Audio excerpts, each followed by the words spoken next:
Hey guys, tonight we're stepping into something a little more suburban, a little more scented candle and minivan, and somehow just as chaotic as a medieval battlefield.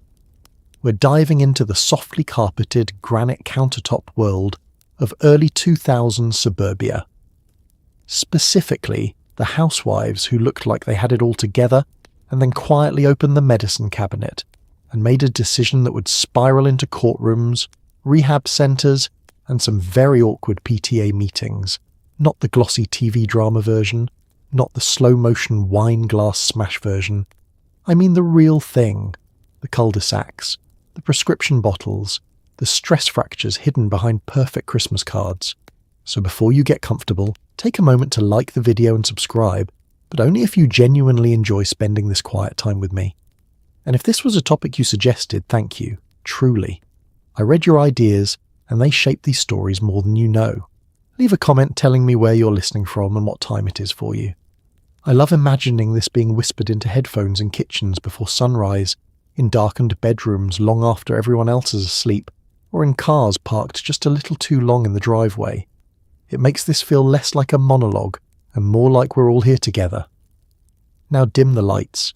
Maybe turn on a fan for that soft background hum. Get comfortable. Pull the blanket up just enough to feel safe but not overheated.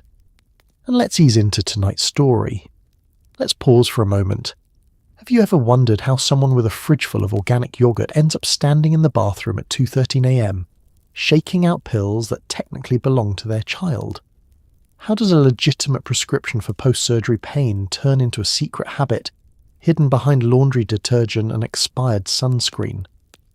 When did just one to take the edge off become, I need this to function at soccer practice? What does it feel like to host a bake sale while your hands are slightly trembling for reasons no one can see? And how does something prescribed by a doctor begin to quietly rewire your entire life? Were they villains? Were they desperate? Were they just tired? Congratulations! You've just woken up in 2004. Your countertops are beige. Your ringtone is polyphonic. The news keeps mentioning something called an opioid epidemic, but it sounds far away. You live in a comfortable subdivision. There's a minivan in the driveway. Your child just had minor dental surgery. And in your hand is a small orange prescription bottle, with your family's last name printed neatly across the label. You twist the cap, and that's where we begin. You live in a quiet suburban neighbourhood where every lawn is trimmed to regulation height, and every garage hides at least one secret. On the surface, life is curated perfection. School drop-offs, Pilates classes, grocery runs that cost more than your first car.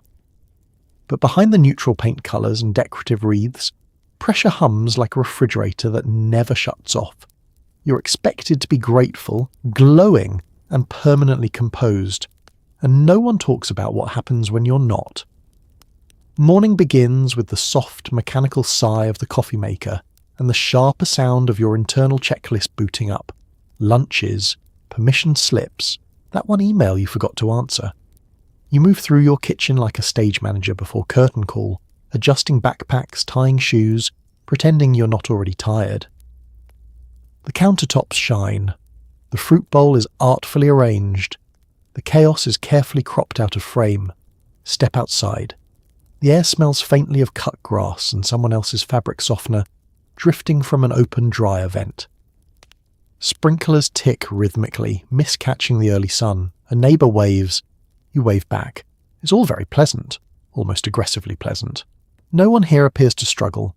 Minivans glide past like polite land yachts. Children spill onto sidewalks with colour-coordinated backpacks. You exchange small talk at the mailbox, weather, homework, whose dog keeps digging near the hydrangeas. The conversations hover comfortably above anything real. No one says, I cried in the pantry yesterday. No one says, I am so tired I can feel it in my teeth. Let's talk about the expectation. You're supposed to thrive here. You have the house, the schools, the carefully selected throw pillows. This is the dream people described in magazines and mortgage brochures. Gratitude is mandatory. If you feel overwhelmed, you are gently reminded how lucky you are. There are people who would kill for this life. And you know that, which somehow makes the pressure worse. Because if you are lucky, and still exhausted if you are comfortable and still anxious, then what does that say about you? It's time for comparison. The cul-de-sac is a silent competition disguised as community. Whose child reads earlier? Whose kitchen renovation cost more? Whose body bounced back faster? You scroll through early social media feeds, carefully filtered photos of birthday parties with coordinated colour palettes. You glance down at your own reality, laundry mountain, sticky floors, a headache pulsing politely behind your right eye. You smile anyway. Inside your house, the refrigerator hums. It's subtle, constant. You barely notice it until everything else is quiet. That's what the pressure feels like. Not dramatic, not cinematic, just steady. A low electrical buzz that never quite powers down. Afternoons blur into carpools and after-school snacks.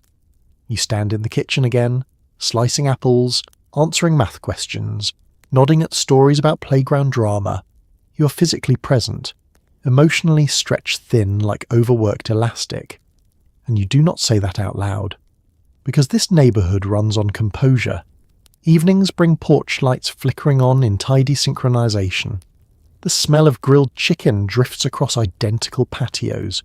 You sit at the dinner table, nodding through conversation, occasionally feeling like you are watching your own life from a slight distance. Everyone seems to be managing. Everyone appears intact. You wonder quietly if they are wondering the same about you. When the house finally settles, dishes stacked, backpacks by the door, you stand alone in the kitchen. The overhead light is too bright now. The silence feels heavier than it did this morning. The hum is still there, the expectation, the performance, the quiet rule that you must be fine. You lean against the counter for a moment longer than necessary, because in this perfectly landscaped pocket of suburbia, the hardest part is not the chores or the schedules, it's the unspoken agreement. We do not unravel here. We water our lawns, we wave at the mailbox, we keep the hum to ourselves. It's the early 2000s and doctors are handing out opioid prescriptions with confidence. These medications are described as safe, effective, and unlikely to cause addiction when used properly. Pharmaceutical reps bring brochures and pastries. Pain is now the fifth vital sign. Relief is just a prescription away. You trust the white coat. You trust the label. Why wouldn't you? Let's step into the waiting room. The chairs are vinyl. The magazines are 6 months old. A daytime talk show murmurs from a television mounted too high in the corner. You fill out a form that asks you to rate your pain from 1 to 10. 1 is barely noticeable. 10 is unbearable. You circle a 7 because that feels honest. You haven't slept properly in weeks. Your back aches from lifting groceries, children, expectations. Your temples throb with the steady pulse of stress. A nurse calls your name. Inside the exam room, everything smells faintly antiseptic, like reassurance in chemical form. The doctor is kind, efficient. He asks where it hurts. You point. He nods. He explains that pain management has improved dramatically in recent years. No one should have to suffer unnecessarily anymore.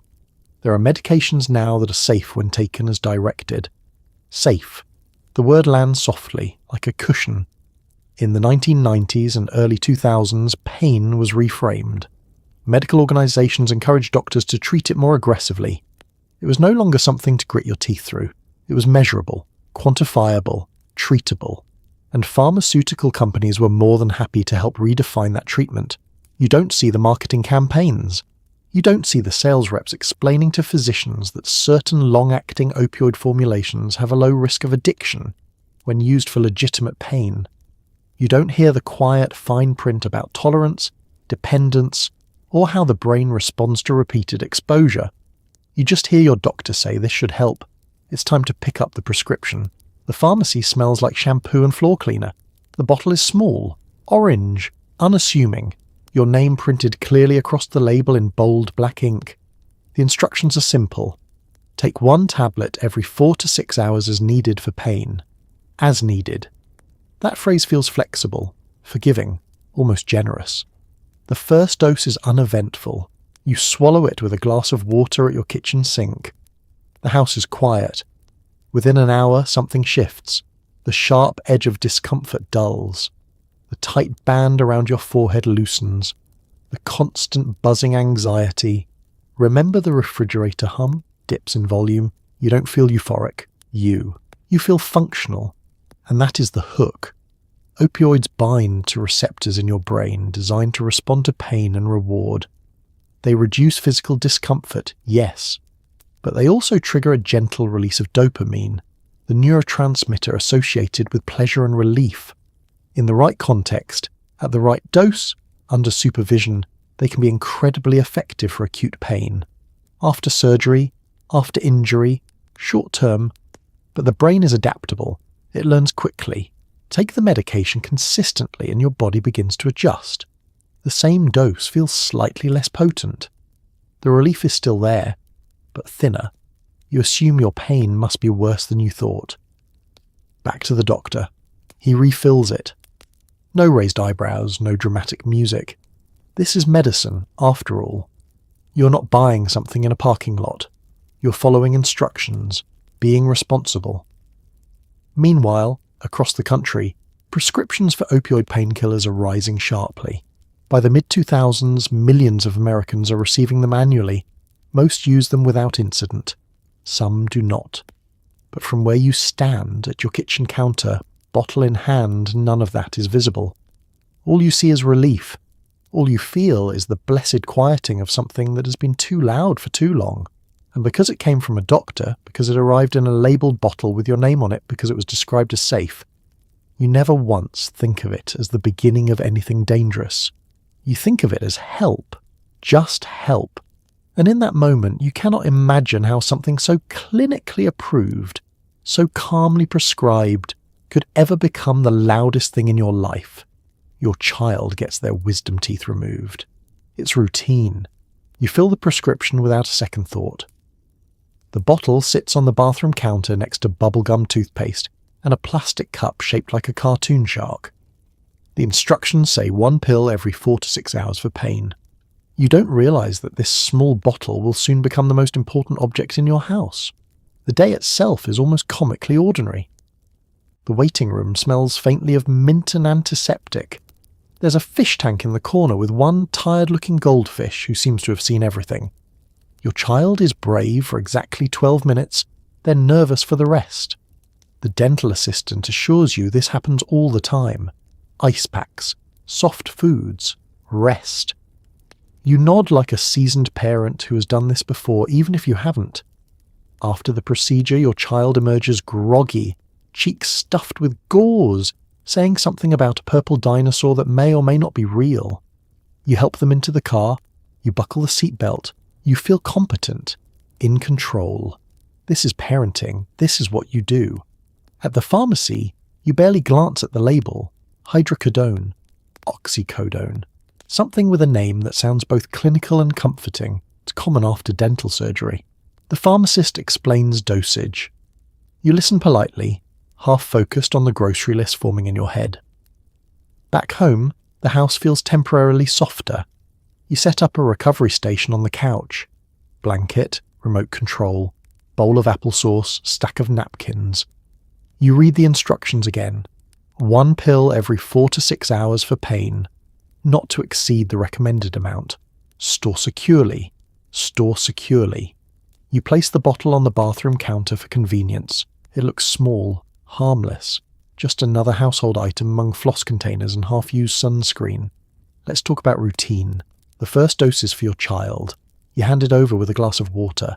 They swallow clumsily, make a face, then sink back into the couch. Within an hour, they seem calmer, less uncomfortable. You feel relieved. The system works. Pain addressed. Problem solved. You go about your day. Laundry spins. Emails get answered. The dishwasher hums its usual background note. Every few hours you check the clock. Is it time yet? You administer the next dose carefully, like you're following a recipe. You are responsible. You are attentive. But sometime during those quiet hours something shifts. Maybe it's late afternoon. Maybe you haven't eaten properly. Maybe your own head begins to throb from tension. You glance at the bathroom counter while washing your hands. The orange bottle catches the light. It's right there. The label is not your name, but it is your family's name, your address, your insurance information. It belongs here, in this house, in this life. You tell yourself you're just curious. You pick it up. The pills rattle softly inside, a gentle sound that feels oddly significant. You read the label again, for moderate to severe pain. You do have pain. Your back aches from lifting a groggy teenager into the car. Your jaw clenches constantly from stress you don't articulate. Moderate to severe is subjective, isn't it? You set the bottle down. Walk away, then come back. It's not dramatic. There's no thunderclap realization.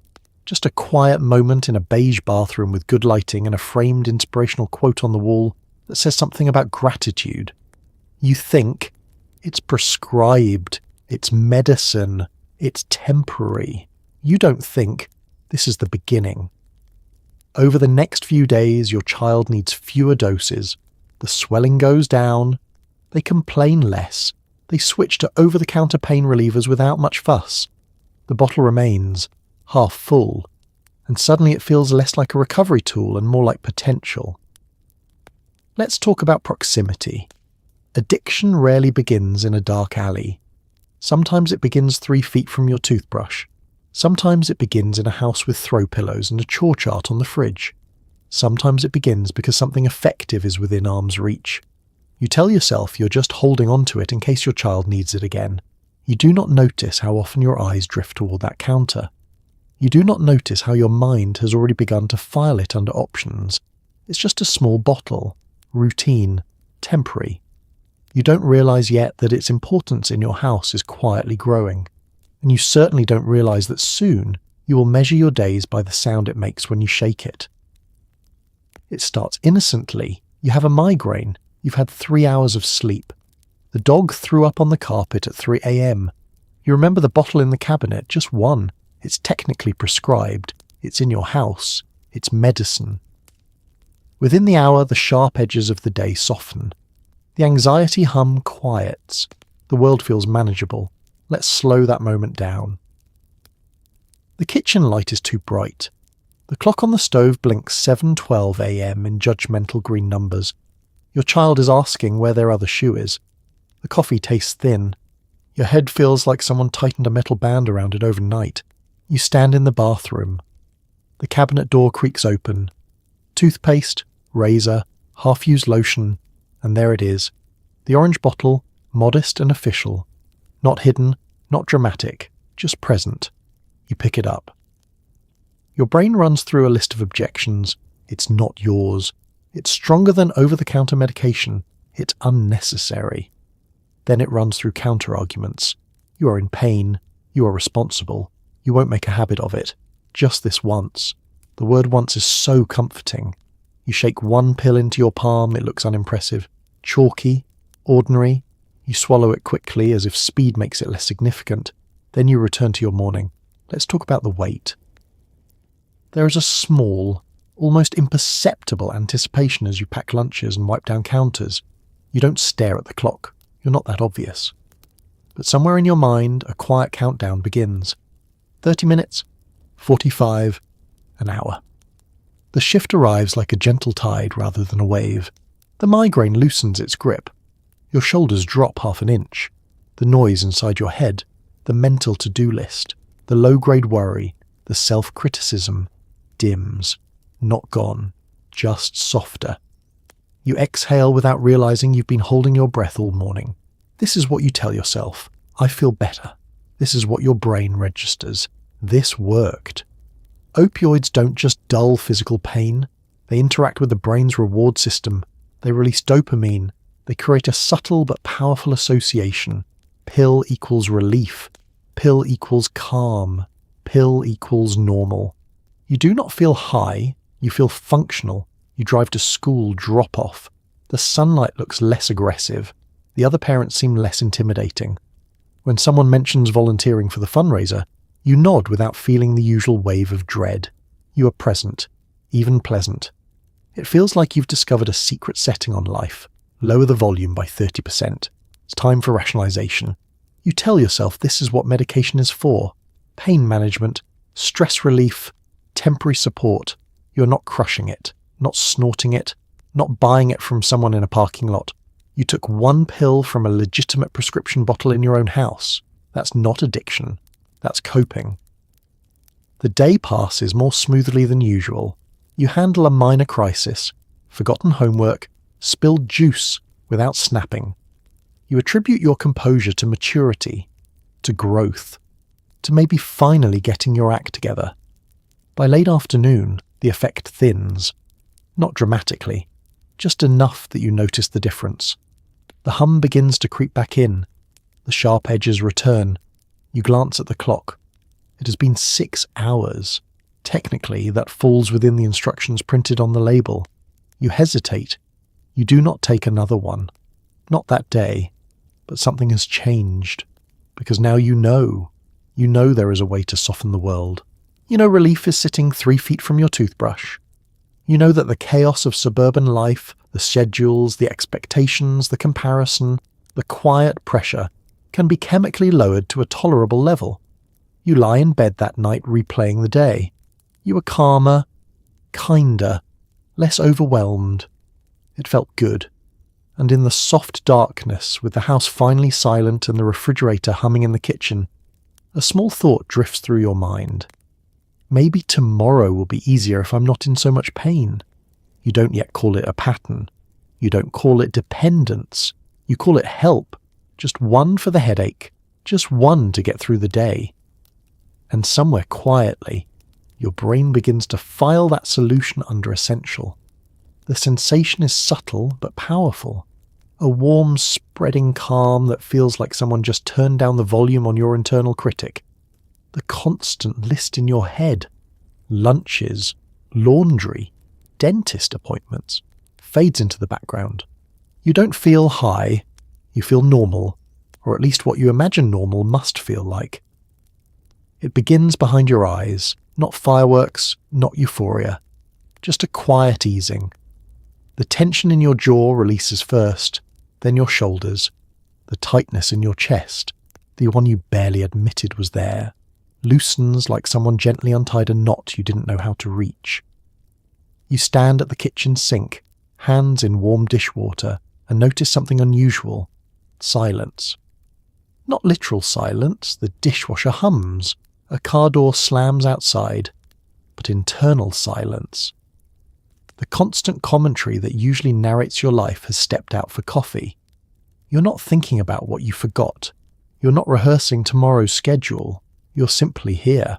Let's talk about contrast. Before this, your mind felt like a browser with 47 tabs open. Every responsibility blinking urgently. Every expectation competing for attention. The pill does not close the tabs, it dims them, pushes them to the back of the screen. And the relief feels earned. You have worked hard. You have carried so much. If something takes the edge off, isn't that reasonable? You move through the afternoon differently. When your child asks for help with homework, you kneel beside them without irritation. When the phone rings with a reminder about a volunteer shift you forgot, your pulse does not spike. You handle it. You adjust. You smile. You think, I am finally coping. It's important to understand what is happening beneath the surface. Opioids attach to receptors in the brain and spinal cord designed to regulate pain. But those same pathways intersect with emotion, with stress, with reward. When dopamine is released, your brain takes note. It marks the experience as beneficial, not dramatic. Beneficial. You are not chasing pleasure, you are chasing quiet. And for the first time in a long time, you feel like the volume of your life matches your capacity to handle it. Evening settles in. The sky turns a soft suburban pink, the kind that looks filtered even when it isn't. You cook dinner without rushing. You laugh at something small. Your spouse comments that you seem relaxed tonight. Relaxed. The word feels foreign and flattering. You tuck your child into bed, smoothing their hair back gently. You are patient with their third request for water. You do not snap when they stall. You think, maybe this is who I am supposed to be. But there is a quiet catch. As the warmth thins, because it does thin, you become aware of its absence. The hum creeps back in like a refrigerator restarting after a power flicker. Subtle, but noticeable. Your brain registers the difference. Earlier, calm. Now, sharper. You do not panic. You're not desperate, but you are aware.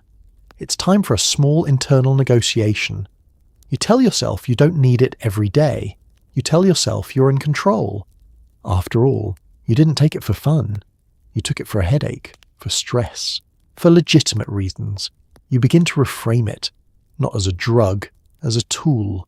Some people drink wine to unwind, some people meditate, some people go for long runs.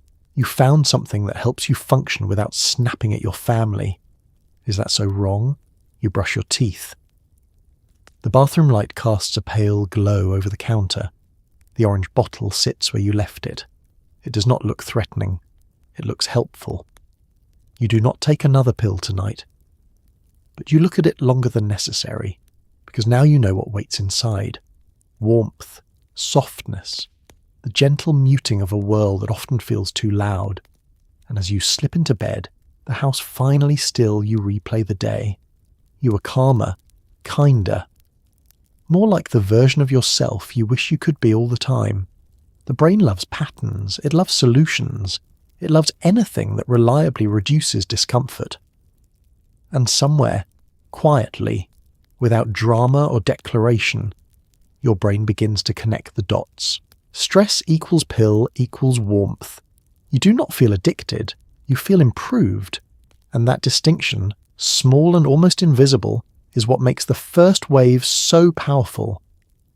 Because it doesn't feel like falling, it feels like floating. Soon, checking the cabinet becomes part of your routine. You count the pills, you calculate, you convince yourself no one will notice if a few go missing. The orange bottle rattles softly in your hand, a tiny maraca of denial. You tell yourself you're borrowing. You tell yourself you'll stop once life calms down. It starts as a glance. You open the cabinet for toothpaste, and your eyes flick downward automatically. The bottle is where you left it, tucked behind a box of bandages and a half-empty container of allergy tablets. You don't always touch it. Sometimes you just confirm it's there. Present. Available. Let's talk about availability. There is something uniquely powerful about knowing relief is within arm's reach. You don't have to call anyone. You don't have to explain yourself. No appointment, no waiting room. Just a small twist of a cap and the soft plastic click of possibility. In the morning, while the coffee drips and the house wakes up, you perform a quick inventory. You shake the bottle gently and tilt it into your palm. 1, 2, 3, 4 you count without moving your lips, like a child learning multiplication tables. You calculate dosage against days. If you take one today, that leaves enough for what? A week? Less?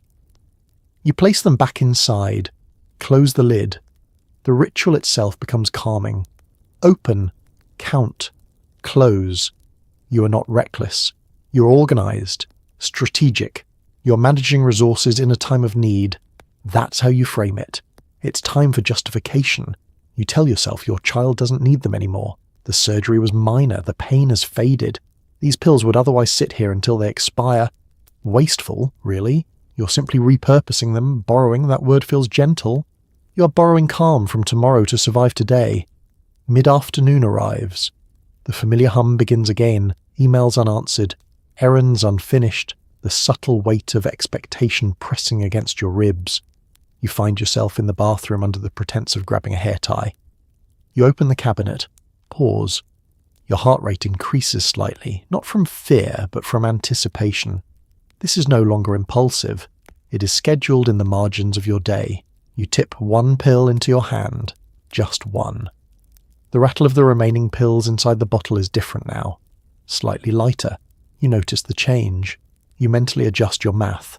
The warmth arrives later, familiar and reliable. Your shoulders soften. The refrigerator hum inside your head lowers again. You function better. You think more clearly. You snap less. This reinforces the ritual. Let's talk about secrecy. You begin to place the bottle farther back in the cabinet, behind items that no one else reaches for. You angle it sideways so it's less visible if someone opens the door quickly. These are small movements, almost unconscious. You're not hiding, you're organizing. At least that's what you tell yourself. When your spouse asks where the leftover medication should be stored, you answer quickly, "I'll handle it." Your tone is casual, efficient. You close the cabinet door before they step closer. Evenings bring another count. How many left? You hold the bottle up to the light, estimating volume by shadow. You shake it again, listening to the hollow plastic rhythm. The sound feels both comforting and accusatory. Tiny maraca of denial. You tell yourself you will stop once things calm down, once the fundraiser is over, once work slows, once you finally catch up on sleep. Life has a funny habit of not calming down, and the ritual grows roots. You don't think of it as dependence. You think of it as maintenance, like checking the gas tank before a long drive, like making sure there's enough milk in the fridge. You're simply ensuring you can get through the week. But something subtle is happening. The cabinet is no longer just a storage space. It is a checkpoint, a place you return to for reassurance.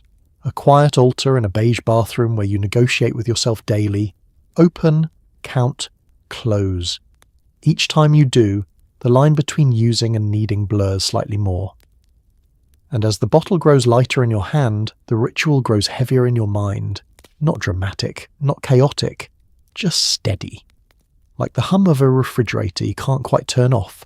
At school pickup, you smile. You compliment another mum's haircut. You sign up for the spring fundraiser. No one sees the small shift in your pupils or the faint dryness in your mouth. You perform normalcy with Olympic precision. The suburban stage lights are bright, but you've learned how to angle your face just right. Let's step into the parking lot. The asphalt radiates late afternoon heat. Minivans idle in neat rows. Children pour out of double doors in a wave of backpacks and untied shoelaces. There is a choreography to this ritual. Doors opening, trunks lifting, polite laughter floating between SUVs. You are part of the cast. You lean against your car casually, sunglasses perched perfectly. When another parent approaches, you tilt your head at the correct angle. Smile. Nod. Insert relatable complaint about homework. You're convincing. Because you feel convincing. The pill you took earlier has smoothed the sharpness from your voice. Your shoulders are relaxed. Your patience stretches just a little farther than it normally would. When someone mentions volunteering for the spring fundraiser, your hand lifts before your brain can protest. Of course, happy to help. You sound like yourself. Or maybe the version of yourself you think you should be. Let's talk about subtle shifts. Opioids can cause pinpoint pupils, a slight dryness in the mouth, a certain softness in expression. But these are not dramatic movie symptoms, they are whispers, not sirens. And in a setting where everyone is already distracted by schedules, by texts, by snack requests, no one is studying your face under a microscope. They are studying their own. The suburban stage lights are bright, but the audience is self-absorbed. You navigate conversations with practiced ease, compliment someone's new kitchen backsplash, laugh at a joke about early mornings, offer to bring lemon bars to the bake sale. Inside, there is a quiet awareness. You know you are performing. You are aware of your tone, your posture, the way you modulate your enthusiasm so it doesn't tip into suspiciously cheerful. You're careful not to seem too calm, too detached. You have learned the sweet spot. Not frazzled, not euphoric, just appropriately stressed. It's time for comparison again. You scan the other parent subtly. Is anyone else faking it? Does that woman by the silver SUV look a little too composed? You wonder how many of you are holding secrets behind carefully whitened smiles. But you do not ask, because asking would break the script. The performance extends beyond pickup. At the grocery store, you push your cart with quiet confidence. You remember coupons. You joke with a cashier about the price of organic strawberries. Your hands are steady on the steering wheel during the drive home. You feel capable. This is the dangerous part, because nothing about this feels chaotic. You're not missing appointments. You're not slurring your speech. You're not collapsing dramatically in the middle of the PTA meeting. You're functioning, perhaps even excelling. You cook dinner without irritation. You listen to your child describe their day with real attention. Your spouse comments, "You seem less stressed lately." You shrug modestly.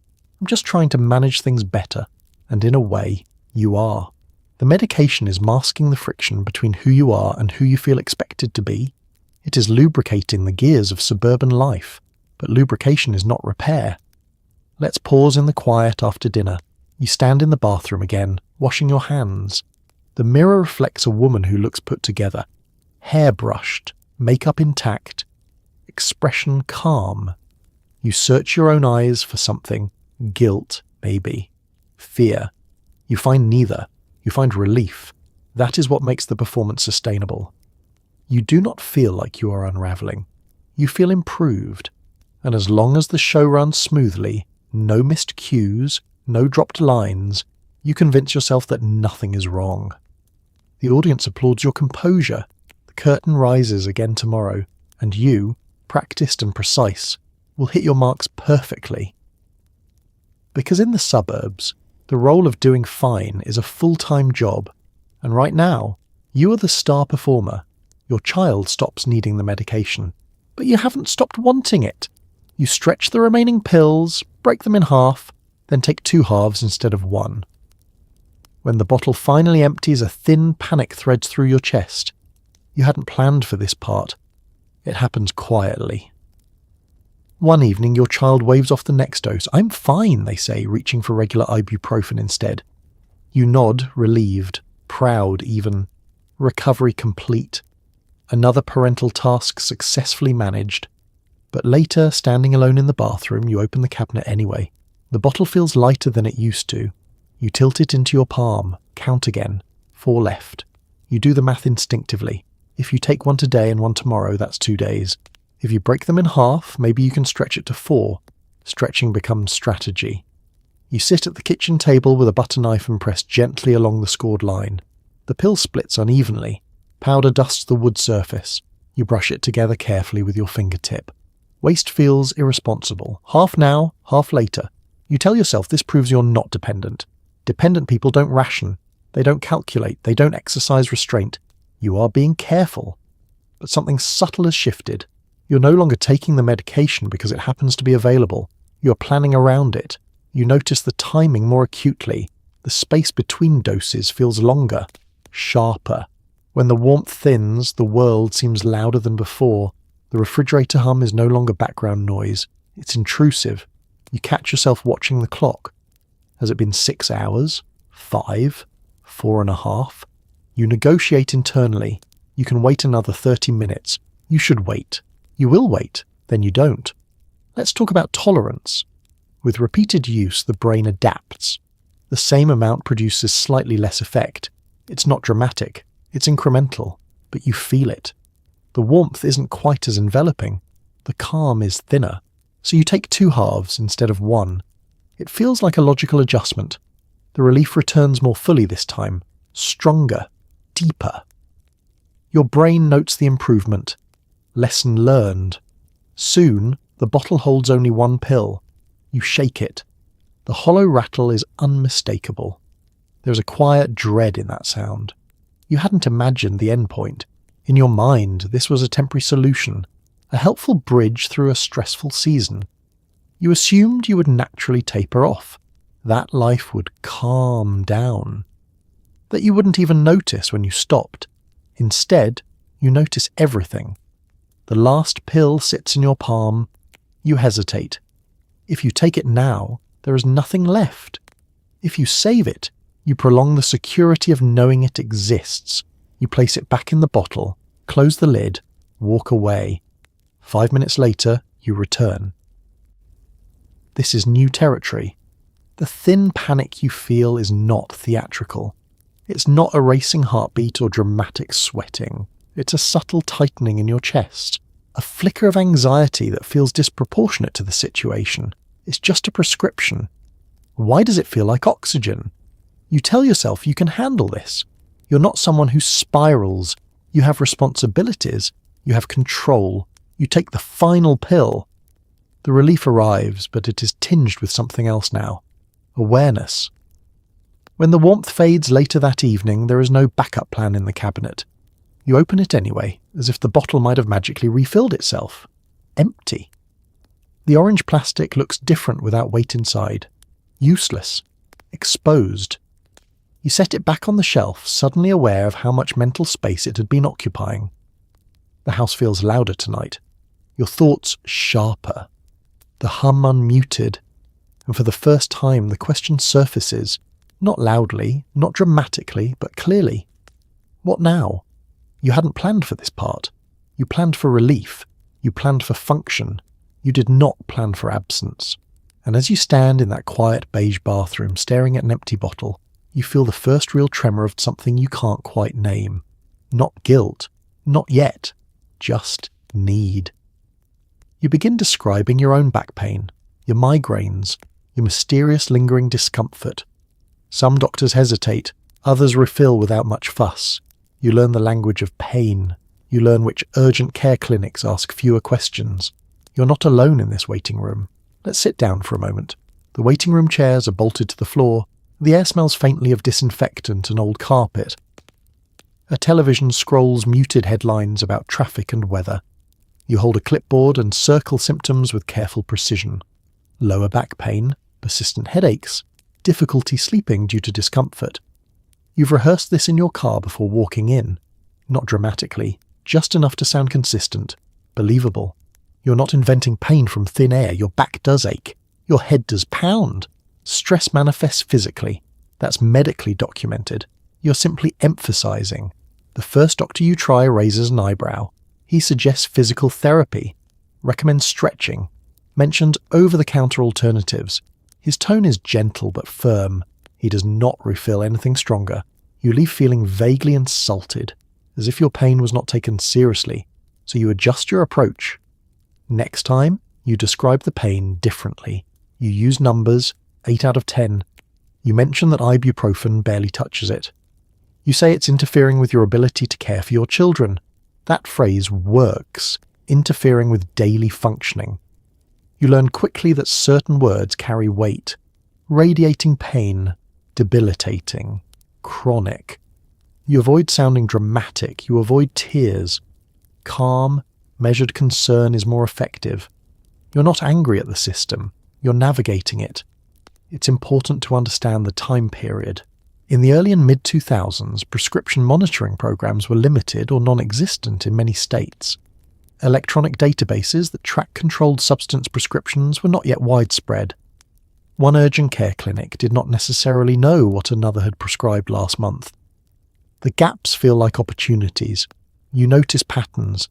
Certain clinics are busier, more rushed. The doctors there have less time for lengthy examinations.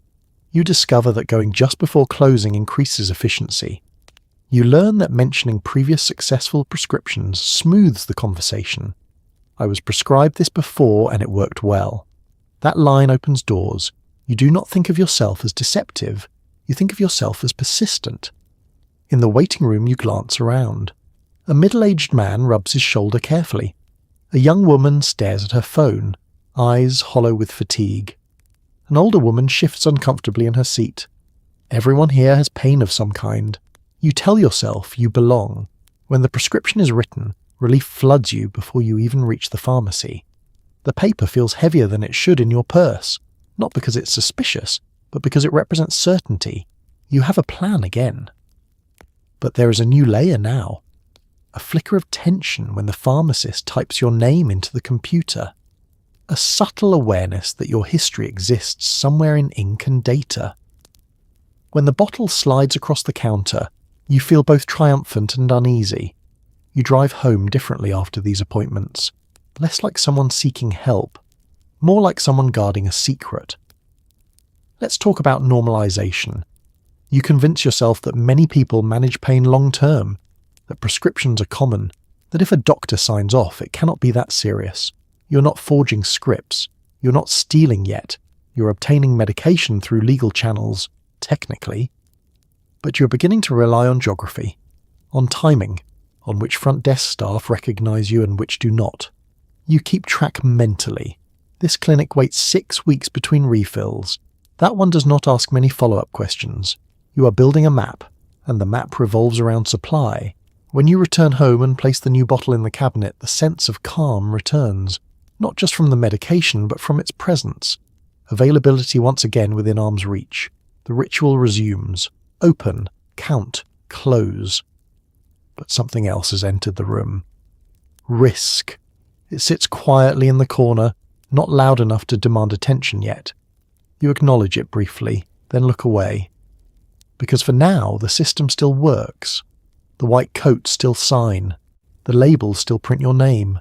And in the waiting room, you're never the only one rehearsing your symptoms under fluorescent lights. Whispers circulate at playdates. Someone's cousin has extras. Someone else knows a pharmacy tech who looks the other way. What began in sterile medical offices now shifts into quiet exchanges in parking lots. The minivan becomes a negotiation table. It doesn't start with a dramatic proposition. It starts with a sigh. You're standing in a kitchen that smells like hummus and lemon-scented cleaner while your kids tear through the backyard with plastic swords. Another mom leans against the counter and rubs her temples. "Sometimes I wish I still had something from my surgery," she mutters, half joking. You freeze for half a second. There's a pause in the air, the kind that feels like a door slightly ajar. You respond carefully, not eager, not shocked, just curious enough. Yeah, it's hard when they cut you off suddenly. She glances at you, quick, measuring, and just like that, the tone shifts. Conversations begin to orbit the topic without naming it directly. Lingering prescriptions, leftovers from dental work, a spouse's back injury, a friend of a friend who doesn't need theirs anymore. No one says dealer. No one says illegal. They say extra. They say unused. They say I could help you out if you're in a bind. Let's talk about binds. You've already felt the thin panic of an empty bottle. You've already mapped the urgent care clinics. But sometimes appointments are denied, refills delayed, systems updated, questions asked, and the hum inside your chest grows louder. So when someone mentions they might have a few pills they're not using, it feels less like a crime and more like community support. One afternoon, after soccer practice, you linger by your minivan a little longer than usual. The parking lot smells faintly of cut grass and gasoline. Children shout in the distance. A trunk opens beside you. The exchange is quiet. No handshakes, no code words. Just a small pill bottle passed between reusable grocery bags and sports equipment. Cash folded discreetly inside an envelope or tucked into a cup holder. The minivan becomes a negotiation table. It feels surreal the first time. You glance around instinctively, heart ticking faster than usual. But everyone else is busy corralling children or checking phones. No one is watching you, or so you tell yourself. The pills are identical to the ones you've taken before. Same imprint, same colour. Familiar. Reliable. You rationalise quickly. These were prescribed legally to someone. They're not counterfeit. They're not from a stranger in a dark alley. They're from a woman who brings gluten-free cupcakes to school events. How dangerous can that be? Let's talk about normalisation again. The suburban underground does not look like crime dramas. It looks like group texts. It looks like casual mentions over coffee. It looks like neighbours helping neighbours get through a rough week. You begin to learn subtle signals. Who hesitates before mentioning their prescription? Who laughs a little too knowingly at jokes about stress? Who never seems to run out? You are not alone. That realisation both comforts and alarms you. If others are doing it, it must not be that serious. If others are doing it, maybe this is bigger than you thought. The transactions grow easier with repetition. Less adrenaline, more logistics. You start keeping small amounts of cash tucked away, just in case. You still maintain appearances flawlessly. PTA meetings, grocery runs, birthday parties. No one sees the network humming quietly beneath the surface. But the risk has shifted. This is no longer medicine obtained through a prescription pad. This is supply obtained through trust and secrecy. Through parking lots and whispered conversations. You feel a flicker of something new when you slide the bottle into your purse. Not just relief, exposure. Because this path doesn't come with dosage instructions or a doctor's signature. It comes with uncertainty, with variability, with the understanding that if something goes wrong, there is no white coat to buffer you. And yet, when you get home and place the pills in the cabinet, the calm returns. Open, count, close. The ritual remains intact. The difference is where the bottle came from. You tell yourself it's temporary, just until you get back on track, just until life settles. But the underground has a way of feeling efficient, accessible. And once you've crossed the invisible line between pharmacy counter and parking lot exchange, the distance back feels longer than you expected. The cul-de-sac is still quiet, the lawn's still trimmed, but beneath the manicured surface there is a quiet current moving from house to house. And now, you are part of it. The days you don't take a pill feel wrong. Your skin prickles. Your stomach churns. Anxiety spikes. You tell yourself it's stress. You tell yourself it's hormones. But deep down, you know your body has begun to expect something. It's subtle at first. You wake up before the alarm, heart already racing. The room feels slightly too warm, or maybe too cold. You can't decide. The sheets seem irritating against your legs. You shift. You sigh. You check the clock. 5:12 a.m. You didn't take anything yesterday. You tell yourself that's good, responsible, proof you're still in control. Then why does everything feel slightly off? Let's talk about chemistry. When opioids repeatedly bind to receptors in your brain, your nervous system adjusts. It reduces its own production of certain neurotransmitters. It recalibrates. It assumes the external supply will continue, so when it doesn't, the system protests. Not dramatically. Not yet, just discomfort. You move into the kitchen and pour coffee with hands that tremble slightly more than usual. You blame the caffeine. You blame poor sleep. You ignore the faint nausea rolling through your stomach like low tide. Your skin feels hypersensitive. The tag in your shirt scratches more than it should. The hum of the refrigerator, there it is again, sounds louder, harsher. You snap at your child for moving too slowly. You apologize immediately. You tell yourself you're just overwhelmed. Mid-morning, a wave of anxiety hits without warning. Your chest tightens. Your thoughts accelerate. Every small task feels disproportionately heavy. You think, maybe I'm coming down with something. You check your forehead for fever. There is none. By afternoon, your legs feel restless. You can't sit comfortably. You shift in your seat at the carpool line. The sunlight feels too bright. The conversations around you too sharp. This is new, and yet not entirely. Because somewhere beneath the surface you recognize the pattern. You felt this on evenings when the medication wore off faster than expected. You felt this in the thin space between doses. You just didn't want to name it.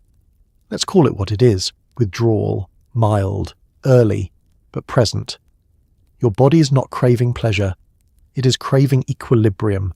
It has grown used to an external stabilizer. Remove it, and everything wobbles. You tell yourself this proves you need it medically. See?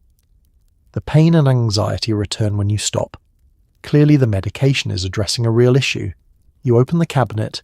You don't even pretend you're looking for toothpaste. The bottle is lighter than it used to be. You hesitate, wanting to prove to yourself that you can power through, that you are stronger than chemistry. You close the cabinet, walk away. 10 minutes later, you return. The negotiation is shorter now, because the discomfort is louder. You take one pill, not to feel warm, not to feel euphoric, just to feel normal. Within an hour, the prickling in your skin fades. The nausea softens. The tightness in your chest loosens. The world returns to manageable volume, and the relief feels different this time, less like enhancement, more like rescue. That distinction matters. When a substance shifts from making you feel better to making you feel not worse, the relationship has changed. You notice that you now plan around avoiding that off feeling. You take a dose earlier than before, preemptively. You keep a pill in your purse, just in case. The idea of being without it for an entire day feels reckless. You still function. You still smile at pickup. You still volunteer for fundraisers. But underneath the performance, your body is quietly recalibrating its definition of baseline. Baseline used to mean slightly stressed but manageable. Now baseline means medicated. And without it, the system glitches. You tell yourself it's temporary, that once life slows down, you'll taper. But life doesn't slow, and your body doesn't forget. The next morning, before you even check the time, your mind checks something else. Did you take one yesterday? Do you have enough for today? That question arrives before coffee, before conversation, before sunlight fully reaches the kitchen floor. And in that quiet moment, before the house wakes up, you understand something you've been avoiding. This is no longer about wanting the warmth. It's about avoiding the wrongness. And that realization settles into your chest with a weight that feels heavier than the bottle ever did. Insurance stops covering certain prescriptions. Cash payments add up. You shuffle money between accounts. Maybe delay a credit card payment. It's temporary, you insist, just until things stabilize. It begins with a notice, a polite letter printed in calm, reassuring font. Coverage changes. Prior authorization required. Certain medications no longer fully reimbursed. You read it at the kitchen counter while the kettle whistles behind you, and for a moment you feel offended. How dare they interfere with something medical? You call the pharmacy. There's a pause on the line as the technician types, a soft clicking of keys. Then the number arrives. Out of pocket, it will be significantly more than you expected. You swallow. It's not catastrophic. Not yet, but it's enough to feel uncomfortable. Enough to require thought. Let's talk about rationalization. You tell yourself it's healthcare. People spend money on worse things. Vacations, designer handbags, gym memberships they don't use.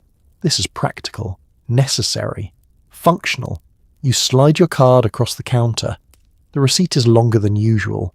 At home, you tuck it into a drawer without looking too closely. The next month, the price increases again. Or maybe it just feels heavier because you've been refilling more frequently. You don't dwell on that detail. You open your banking app at night while everyone else sleeps. The screen's glow lights up your face in the dark bedroom. You move numbers around. Transfer from savings to checking. Delay the credit card payment by a few days. It's temporary, just until life stabilizes. Life, however, has a sense of humor. The car needs new tires. The water heater makes a noise that sounds expensive. The school sends home a reminder about extracurricular fees. Each new expense feels sharper because you know there's already a silent drain in the background. You start keeping small cash reserves.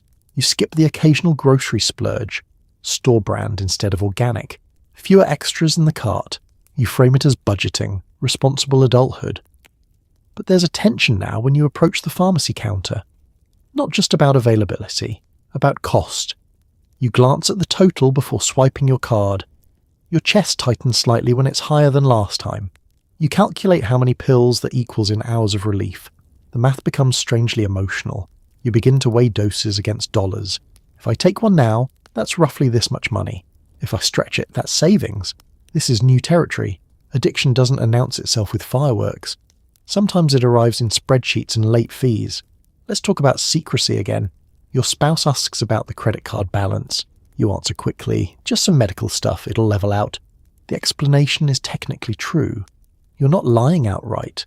You are omitting context. You feel a flicker of guilt when you dip into savings. That account was meant for emergencies, vacations, college funds. You justify it by redefining emergency. Managing pain is an emergency. Managing anxiety is an emergency. Functioning is an emergency. One afternoon, standing in line at the pharmacy, you hesitate before confirming the refill. You think about saying no, about walking away, about absorbing the discomfort and saving the money. Then you imagine tomorrow without it. The prickling skin, the restless legs, the hum roaring back. You nod. Yes, that's fine. The receipt prints. The financial strain isn't dramatic enough to force change. It's incremental, like interest accumulating quietly, like water slowly eroding stone. You tell yourself this is the last expensive month. Next month will be different. You'll taper, you'll cut back, you'll regain control. But each refill becomes another small commitment, another quiet investment in maintaining equilibrium. At night, when the house is still, you review the numbers again. Savings slightly lower, credit slightly higher. Nothing catastrophic. Yet. You close the banking app and set your phone down. In the dark, the weight you feel isn't just financial. It's the realization that the cost of relief is no longer limited to side effects.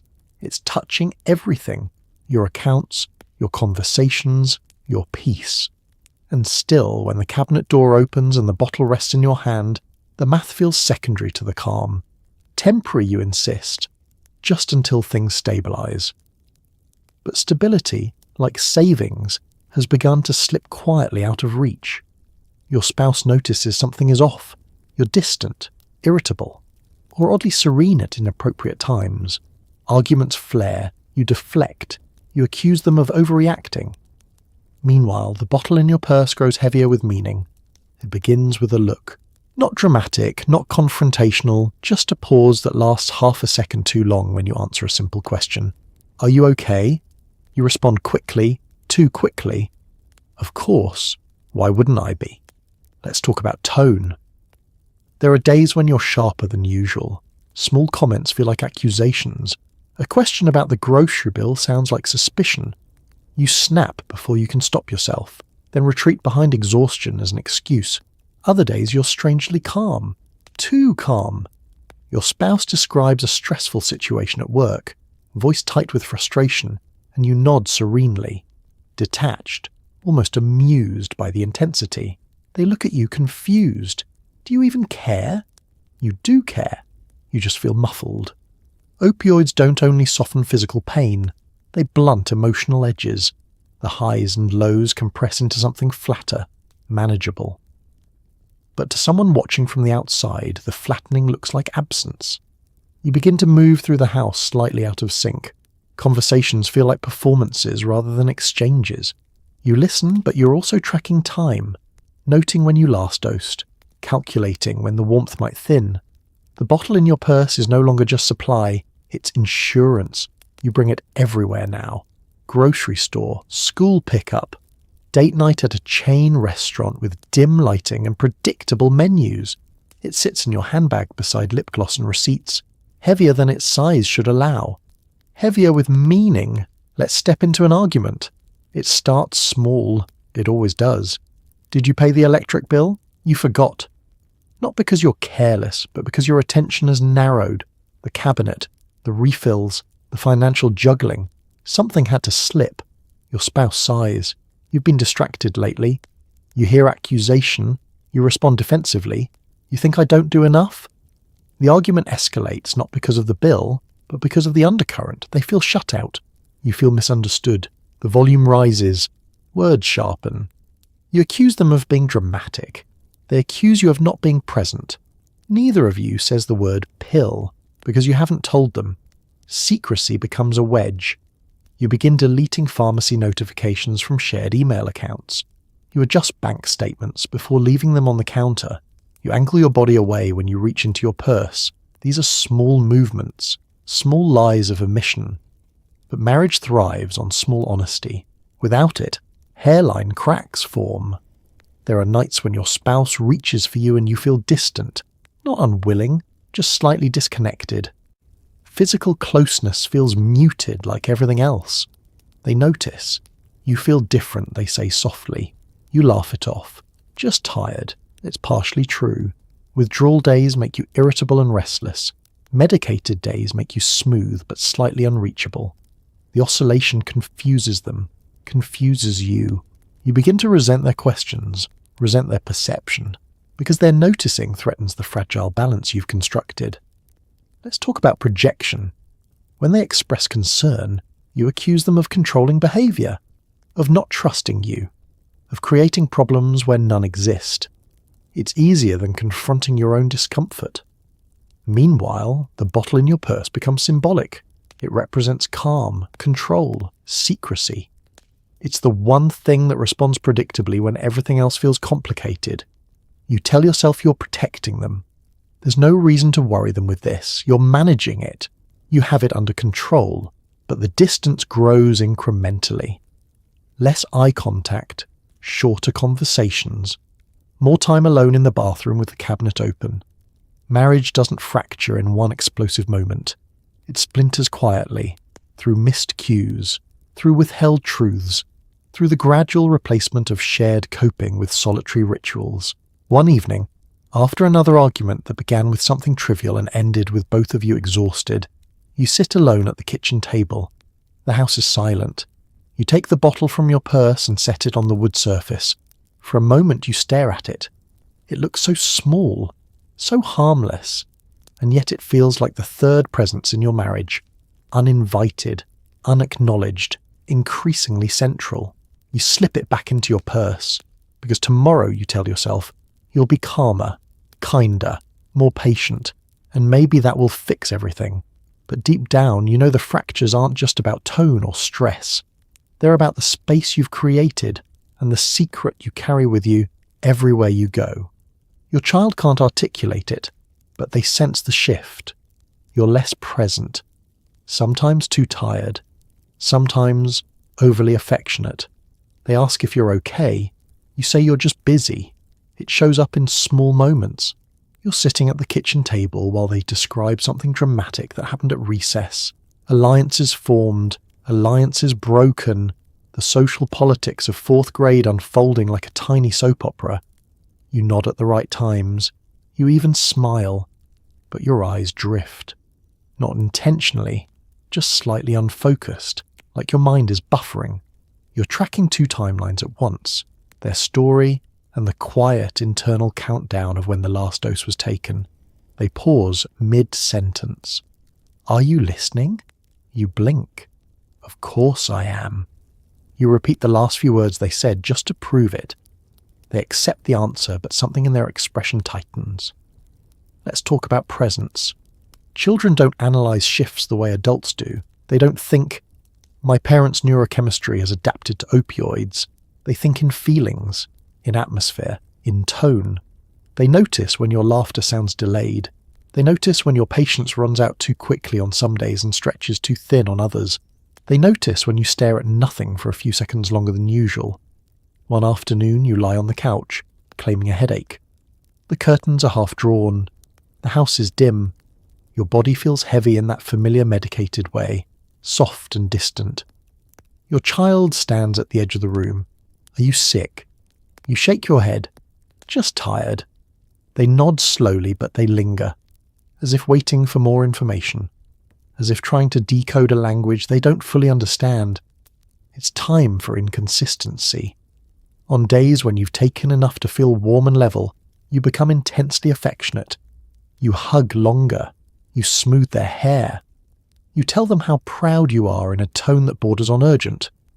They lean into it, but sometimes they pull back slightly, confused by the sudden swell of emotion.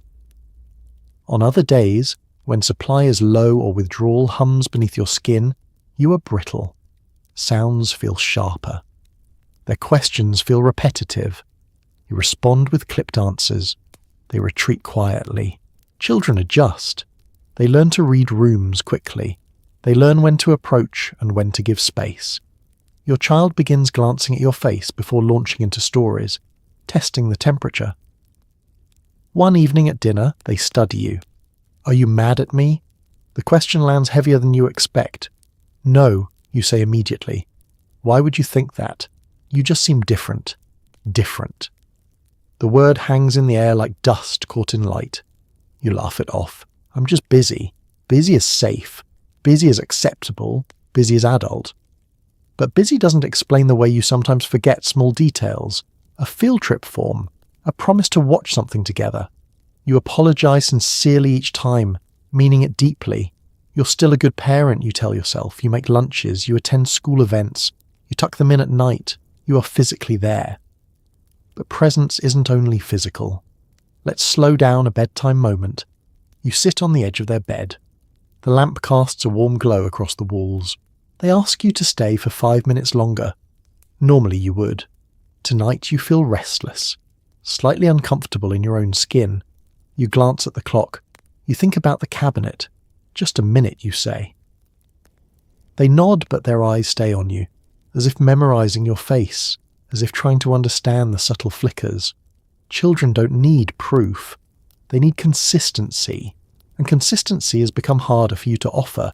You tell yourself you are protecting them by keeping this private, by shielding them from adult complications. You reassure yourself that they are young, resilient, adaptable, but you notice something small and unsettling. They ask if you're okay more often. They check on you. They offer to help without being asked. It's a quiet role reversal. You watch them walk down the hallway one night, backpack bouncing lightly against their shoulders, and a thought cuts through the fog. They shouldn't have to monitor you. You close the cabinet gently after taking a dose. The click sounds louder than usual. You return to the kitchen where homework papers are scattered across the table. Your child looks up. Are you feeling better? You smile. Yes. And for a moment that answer feels both true and heartbreakingly incomplete. The neighbourhood prefers not to look too closely. Addiction is something that happens elsewhere. Not here.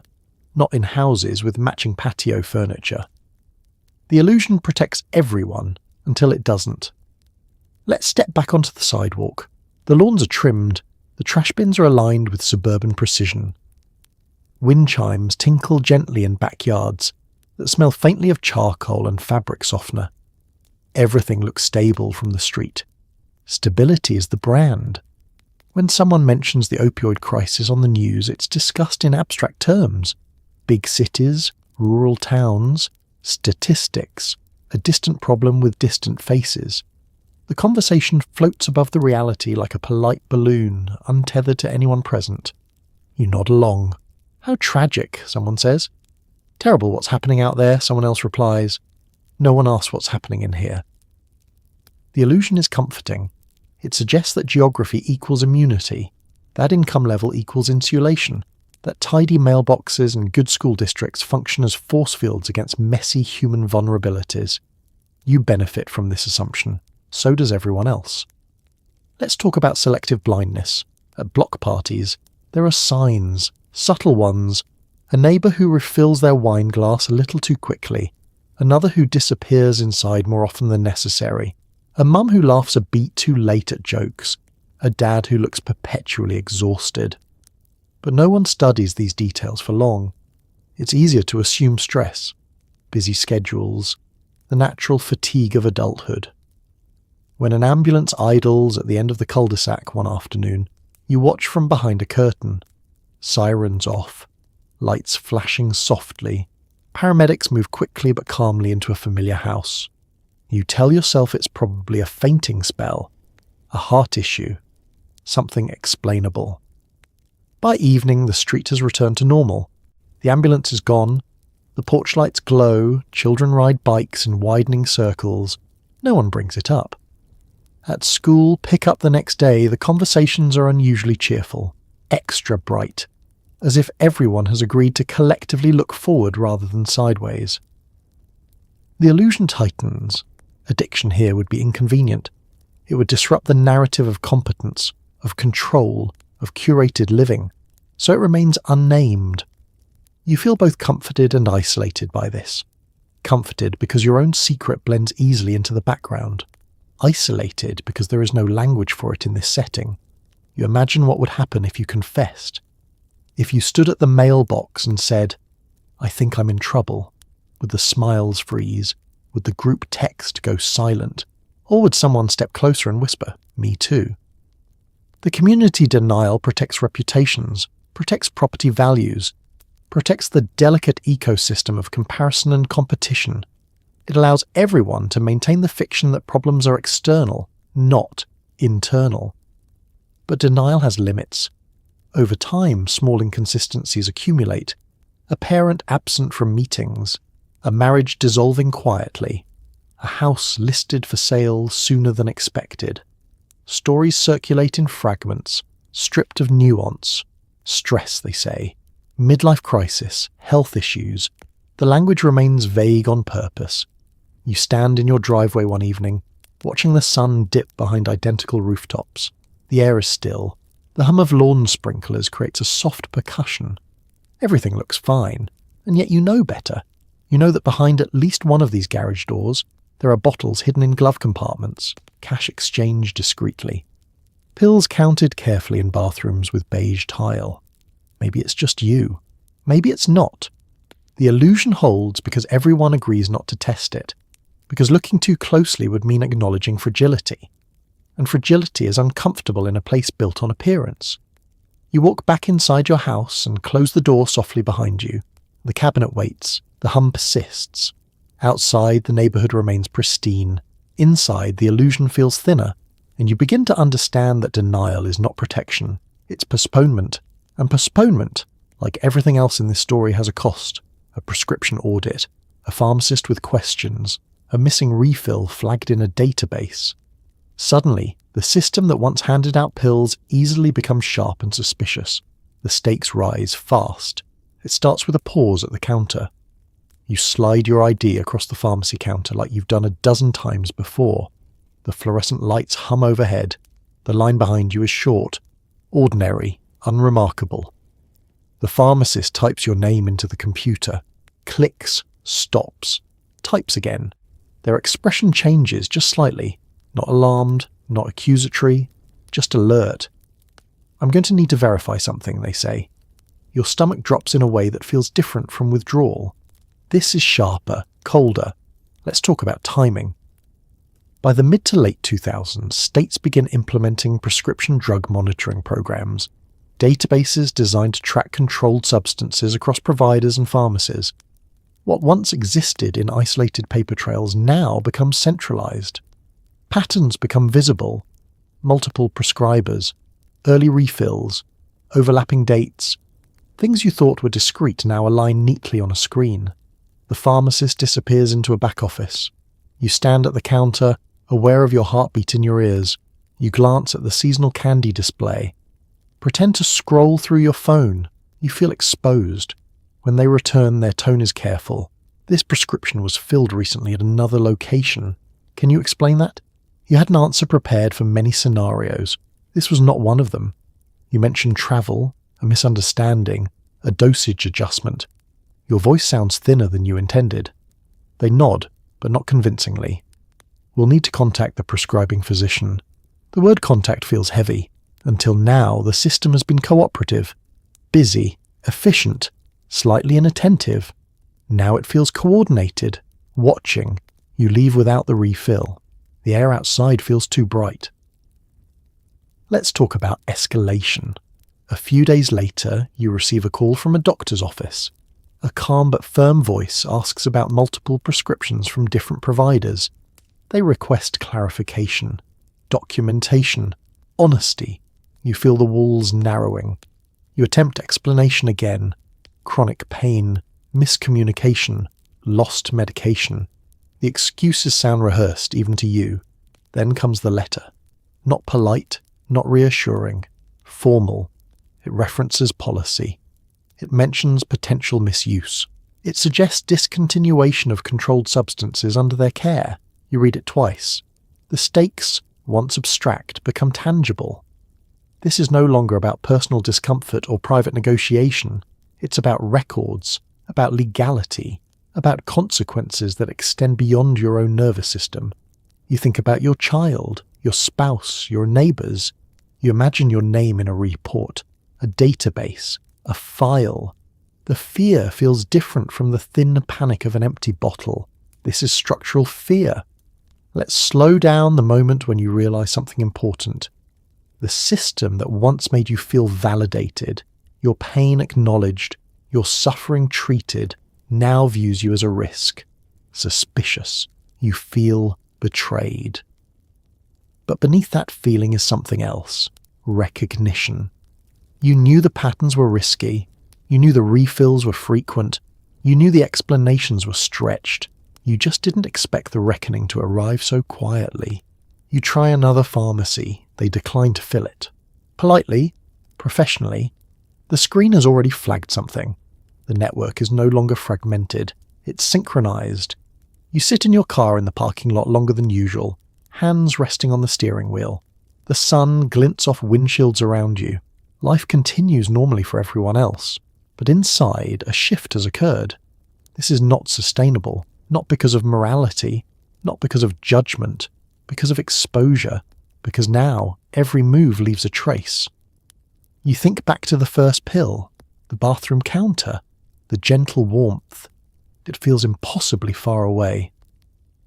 The stakes rise quickly when systems change, and you are standing in the middle of that change, realizing that what once felt manageable is now documented. Permanent. The cabinet at home feels different tonight. Not comforting, not protective, just evidence. And for the first time, you begin to wonder not how to get more, but how to stop before the system decides for you. Maybe it's a forged prescription.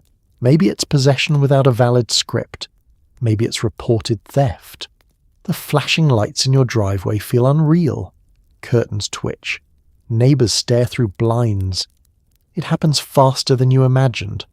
One moment you're rinsing dishes, the water running warm over your hands. The next, there's a knock at the door that doesn't sound like a neighbour borrowing sugar. It's firm, rhythmic, official. You dry your hands slowly. Your heart already knows. When you open the door, the evening air feels colder than it should. 2 officers stand on your porch, expressions neutral but unmistakably serious. Behind them, red and blue lights pulse softly against manicured hedges and freshly painted shutters. The colours look wrong against your house. Let's pause here. Arrests in your neighbourhood are not loud affairs with sirens screaming and crowds gathering. They are controlled, procedural, calm in a way that makes everything feel even more surreal. They ask your name, you answer. They ask if you're aware of an investigation regarding prescriptions or missing medication or falsified information. The details blur. Words like probable cause and warrant float past you as if underwater. Your spouse stands behind you now, silent, confused. You glance over your shoulder, but you can't hold their eyes. When the officer says you need to come with them, your first thought isn't about jail. It's about the driveway, the neighbours. Let's talk about visibility. The patrol car in front of your house is not dramatic, but it is undeniable. Porch lights flick on along the cul-de-sac like a synchronized reaction. Curtains shift slightly. A garage door that wasn't open before is suddenly halfway raised. You imagine the group text lighting up. Did you see the police at their house? I hope everything's okay. You want to shout that you're not a criminal, that this started in a doctor's office, that it began with trust and instructions printed clearly on a label, but the handcuffs click gently around your wrists anyway. The sound is soft, final. You're guided down your own front steps. Steps you've walked 1,000 times carrying groceries, holiday decorations, school projects. Tonight they feel unfamiliar. Each step is heavy. You don't resist. You don't cry. You exist in a strange suspended state between denial and clarity. Inside the patrol car, the world looks distorted through tinted glass. Your house shrinks slightly in the rearview mirror. It looks ordinary, perfectly normal, as if nothing inside it has shifted. Let's talk about contrast. You once stood in this driveway laughing at a neighbour's barbecue joke. You once waved cheerfully while loading soccer gear into the trunk. Now you're seated in the back of a police vehicle, wrists restrained, pulse thudding in your ears. The ride to the station feels both long and immediate. Streetlights blur past. Familiar roads take on a different meaning when you are not the one driving.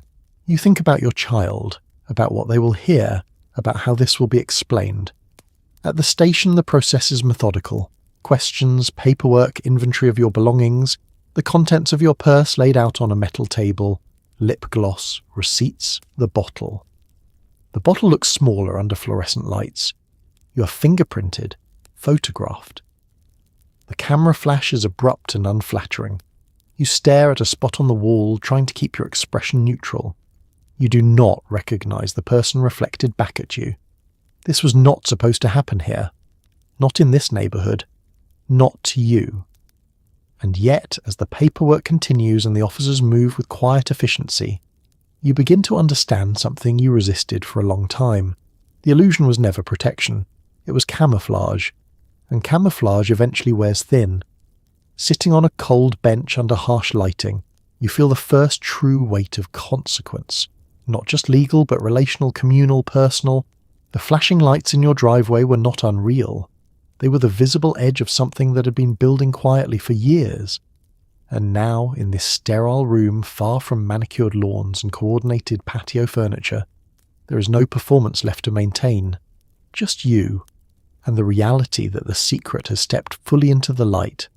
Under harsh fluorescent lights, mascara smudged, you face a camera. This is not the photo you imagined defining you, yet here it is. A permanent record of a spiral that started in a bathroom cabinet.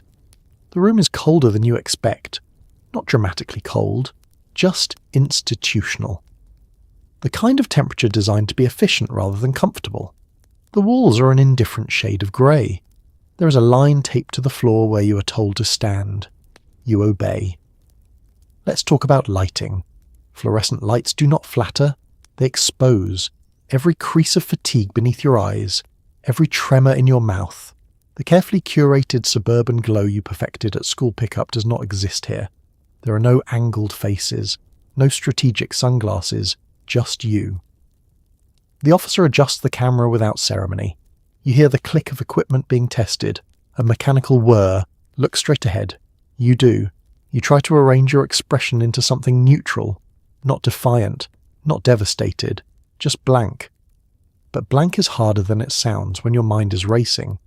You think about the first pill, the warmth, the relief, the way it felt like a solution instead of a symptom. You think about the cabinet, how something so small could lead here. Chin up slightly. You lift your chin. The flash is abrupt, white, final.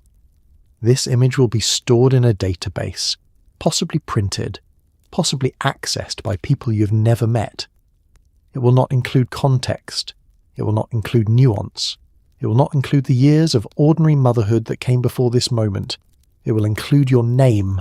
Let's pause in the silence after the flash. You do not cry. Tears would feel theatrical. This moment is not theatrical. It is administrative, processed, routine for everyone in the room except you. The officer glances at the screen briefly, nods, satisfied. You step aside. There is a strange dissociation that happens here. You watch yourself from a slight distance, as if this is a story happening to someone else, a cautionary tale about suburban collapse. But the fluorescent lights are real. The cold bench is real. The camera flash was real. And so is the record. Let's talk about permanence. In the early 2000s and beyond, mugshots begin appearing online. Public records accessible with a few clicks, sometimes accompanied by headlines stripped of empathy. Suburban mom charged in prescription case. The reduction is brutal. You're no longer complex. You are a category. You imagine neighbours searching your name, the group text buzzing with links. The way your child might one day stumble upon this image during a routine internet search. The thought tightens your chest more than the handcuffs did. The officer hands you paperwork, explains the next steps, court dates, conditions, consequences. The words land in fragments. You nod as if comprehension is automatic. But your mind is still fixed on that flash, that frozen version of you under fluorescent light. You think about how carefully you managed appearances, the performance of perfection, the subtle angles, the curated smiles. This image contains none of that. It is stark, unfiltered, human, and in a strange, uncomfortable way, it is honest. There is no illusion left to maintain here. No stage lighting to adjust, no neighbours to impress. Just the outcome of incremental decisions layered quietly over time. When you are finally led away from the camera room, you glance back once. The grey wall, the taped line on the floor, the spot where you stood, it looks unremarkable. So ordinary. Much like the cabinet that started all of this. You sit down again, hands resting in your lap, breathing steady now. The panic has shifted into something heavier, not sharp, not frantic, consequential. You understand, perhaps more clearly than ever, that addiction rarely announces itself loudly at the beginning. It whispers, it soothes, it normalizes. And then, one day, it asks you to stand under fluorescent lights and face a camera you never planned to meet. The photo has been taken, the record exists, and for the first time in a long while, there is no performance left, only the quiet, undeniable reality of how you arrived here. Local news runs the story. Suburban mom charged in prescription theft. Headlines reduce your life to a cautionary tale. Comment sections buzz with judgment and disbelief. It happens before you're ready. You're sitting at the kitchen table, back home now, paperwork stacked in front of you like a bureaucratic avalanche when your phone buzzes. A text from someone you haven't spoken to in weeks. Is this about you? There's a link. You don't want to tap it. You tap it anyway. The article is brief, clinical, efficient, your name in bold, your age, the charges, a sentence or two about the broader opioid crisis for context. No mention of migraines, no mention of stress, no mention of the cabinet, the counting, the slow slide, just a headline. Suburban mom charged in prescription theft. Let's talk about compression. Years of incremental decisions reduced to 8 words. A life flattened into a cautionary graphic beside a stock photo of orange pill bottles spilling dramatically across a white surface. You scroll. There it is. Your mugshot. Fluorescent. Unforgiving. Frozen. It looks harsher online. The lighting seems brighter. Your expression more severe than you remember. The comment section begins beneath it like a digital courtroom. How could she? What kind of mother does this? This is what's wrong with society. You stop reading. You tell yourself you don't care what strangers think. You've always prided yourself on not needing validation from faceless internet users. But this is different. They are not commenting on an idea. They are commenting on you. Let's zoom out. Local news thrives on narrative clarity. Good versus bad. Safe neighborhoods disrupted. The opioid epidemic personified. Your story fits neatly into a broader cultural anxiety. You are relatable enough to be shocking. She looks so normal, someone writes. That's the point. The illusion you once relied on, matching patio furniture, trimmed lawns, now works against you. The contrast makes the headline clickable. You become an example, not a person navigating flawed medical systems and escalating dependence. An example. Your phone buzzes again, this time from a neighbour. I saw something online. I hope you're okay. The words are polite, careful, but they carry curiosity beneath the surface. You imagine the cul-de-sac tonight, porch lights on. Conversations hushed but animated. Your house referenced obliquely. Did you see the article? I always thought something seemed off. Hindsight grows easily in public forums. Let's talk about permanence again. The internet does not forget quickly. The article will sit there, indexed and searchable. Long after court dates are resolved, long after you attempt to rebuild, you close the browser window. But the headline lingers in your mind like a refrain. Suburban mom. As if that identity makes the story more surprising. As if motherhood should function as immunity. You walk through your house slowly, the same walls, the same furniture. Everything looks identical to how it did before the article went live, but something intangible has shifted. Privacy has evaporated. Your mistake, once confined to bathrooms and parking lots, is now archived. Let's pause in the discomfort. There is anger there.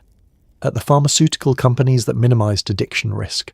At the medical culture that overprescribed. At yourself. At the system. At the simplicity of the headline. But beneath the anger is something quieter. Exposure. There is no more pretending this is contained. No more illusion that you can manage it quietly behind closed doors. The community denial you once benefited from has flipped into community scrutiny. You sit back down at the kitchen table and stare at the dark screen of your phone. You think about the first wave of warmth, the performance of perfection, the quiet rituals. None of those moments felt headline-worthy. They felt ordinary. And that ordinariness is perhaps the most unsettling part of all, because the story being told about you is dramatic, sensational, sharply defined. But the truth was slow, incremental, almost boring in its gradualness. The news will move on soon enough. Another headline, another cautionary tale. But tonight, in your quiet kitchen, you sit with the reality that your life has become a public example. And for the first time, the illusion of suburban invisibility feels completely gone. You stand before a judge. Words like dependency, theft, and rehabilitation echo in a room that smells faintly of old paper and disinfectant. Your voice shakes when you say your own name. The courtroom is smaller than you imagined. Not the grand marble chamber from television dramas, just a modest room with wooden benches polished by decades of nervous hands, a flag in the corner, a seal mounted behind the bench, fluorescent lights humming softly overhead. You feel very awake. Your palms are damp, your heart beats steady but heavy, like a drum muffled by fabric. When your case is called, you step forward on legs that feel strangely detached from the rest of you. State your name. You do. It sounds unfamiliar in this space, as if it belongs to someone else. Let's talk about language. In the courtroom, your life is translated into terminology. Dependency, controlled substance, diversion. These words are clinical and legal at once, stripped of context, stripped of kitchen counters and school pickups and refrigerator hums. They are clean. You are not. The prosecutor reads a summary. Dates, locations, quantities. The facts align neatly on paper. They do not include the slow escalation or the rationalizations or the community denial. They do not include your child asking if you're okay. They include what can be measured. You stand still and listen as your story is condensed into a sequence of infractions. Let's step into your body for a moment. Your mouth feels dry. You swallow carefully. The room smells faintly of disinfectant and aging paper files. A cough echoes from somewhere behind you. The sound feels enormous. When the judge asks if you understand the charges, you nod. Then correct yourself and say yes, out loud. Your voice trembles on the first syllable. You hate that tremble. It feels like weakness, exposure, but maybe it is simply truth surfacing. Your attorney speaks about mitigating circumstances, about lack of prior criminal history, about cooperation. The word rehabilitation appears more than once. Rehabilitation. It lands differently than theft. It implies possibility. The judge looks at you for a long moment. Not with cruelty, not with sympathy either. Just assessment. This is one case among many today. You're not the only person who stood at that taped line for a mugshot this month. Addiction is no longer invisible in courtrooms. It has become procedural. Let's talk about consequence without spectacle. There is no shouting, no gavel slamming theatrically, just decisions spoken in measured tones, probation, mandatory treatment, drug testing, community service, court fees. Each requirement feels both overwhelming and deserved. You nod again. Your spouse sits behind you. You can feel their presence without turning around. The distance between you feels both vast and bridgeable. When the hearing ends, you step aside to let the next case begin. The machinery of justice continues, indifferent to your internal reckoning. Outside the courtroom, the hallway feels brighter, noisy, ordinary. People move in different directions, holding folders and coffee cups. Life continues. Let's pause in the hallway. This is the moment when denial finally dissolves completely. There is no more ambiguity, no more pretending it was a misunderstanding. The system has labelled it, recorded it, responded to it. You're not just stressed, not just overwhelmed. You're someone with a documented dependency who crossed legal lines to sustain it. The word rehabilitation circles back in your mind. It does not sound like punishment. It sounds like work. Hard, unglamorous, repetitive work. You glance at your spouse. Their expression is tired but steady. There is anger there, and worry, and something else. Maybe relief that the uncertainty has ended, because uncertainty can be louder than consequence. You walk down the courthouse steps into daylight that feels almost too gentle for the gravity of what just happened. Cars pass. Birds move across the sky. The world does not pause for courtroom verdicts. You take a breath. For the first time in a long time, the path ahead is not about finding more pills. It is about meeting conditions, attending sessions, showing up. The words dependency, theft, rehabilitation still echo faintly in your ears. But now they are not just accusations, they are directions. And standing there on the courthouse steps, you realize this is no longer a story about secrecy. It is a story about what happens next. Rehabilitation centers are not spa retreats. They are structured, raw, and often humbling. You meet others whose stories sound eerily similar to yours. Soccer moms, veterans, college students. Pain doesn't discriminate. The building is quieter than you expected, not silent but subdued. The lobby smells faintly of coffee and industrial cleaner. The chairs are practical. The walls display laminated posters about coping skills and relapse prevention. There are no waterfalls, no scented candles, no soft instrumental music drifting through the air. This is not a reset button, it is a process. You sign forms at the front desk with a pen attached to a chain. Your name appears again, this time not on a mugshot but on intake paperwork. The word client replaces defendant. That feels significant. Let's talk about the first group session. You sit in a circle of mismatched chairs. There is no podium, no spotlight, just faces. Some tired, some guarded, some surprisingly open. When introductions begin, your instinct is to shrink slightly, to minimize, to say as little as possible, but the format is simple. Name. Why you're here. When it's your turn, your voice wavers only slightly. You mention prescriptions, stress, escalation, legal consequences. You avoid dramatic language. You stick to facts, heads nod, not in judgment, in recognition. A woman across from you mentions dental surgery that spiraled into dependence. A man describes a back injury from military service. A college student talks about pressure and anxiety that became chemical coping. The details differ. The pattern does not. Pain doesn't discriminate. Let's slow down the humbling part. Rehab strips away performance. There are no curated outfits here, no polished small talk. You cannot hide behind busyness or suburban competence. If you try, someone gently but firmly asks you to look deeper. What were you avoiding? What did the pills give you that you didn't feel you had? The questions are not accusatory. They are persistent. There are schedules now.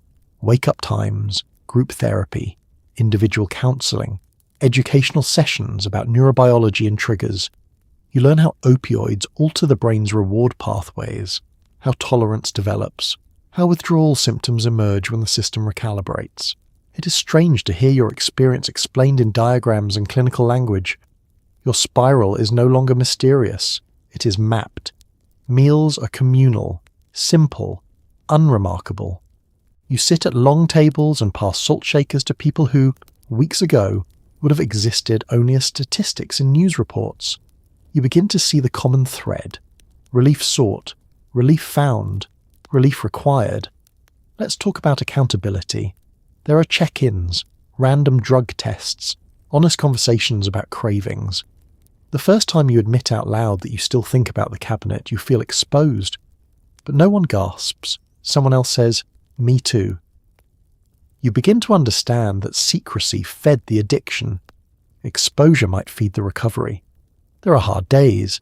Days when your skin prickles and your thoughts race and you resent being here. Days when shame surfaces unexpectedly. Days when you miss your child so fiercely it feels physical.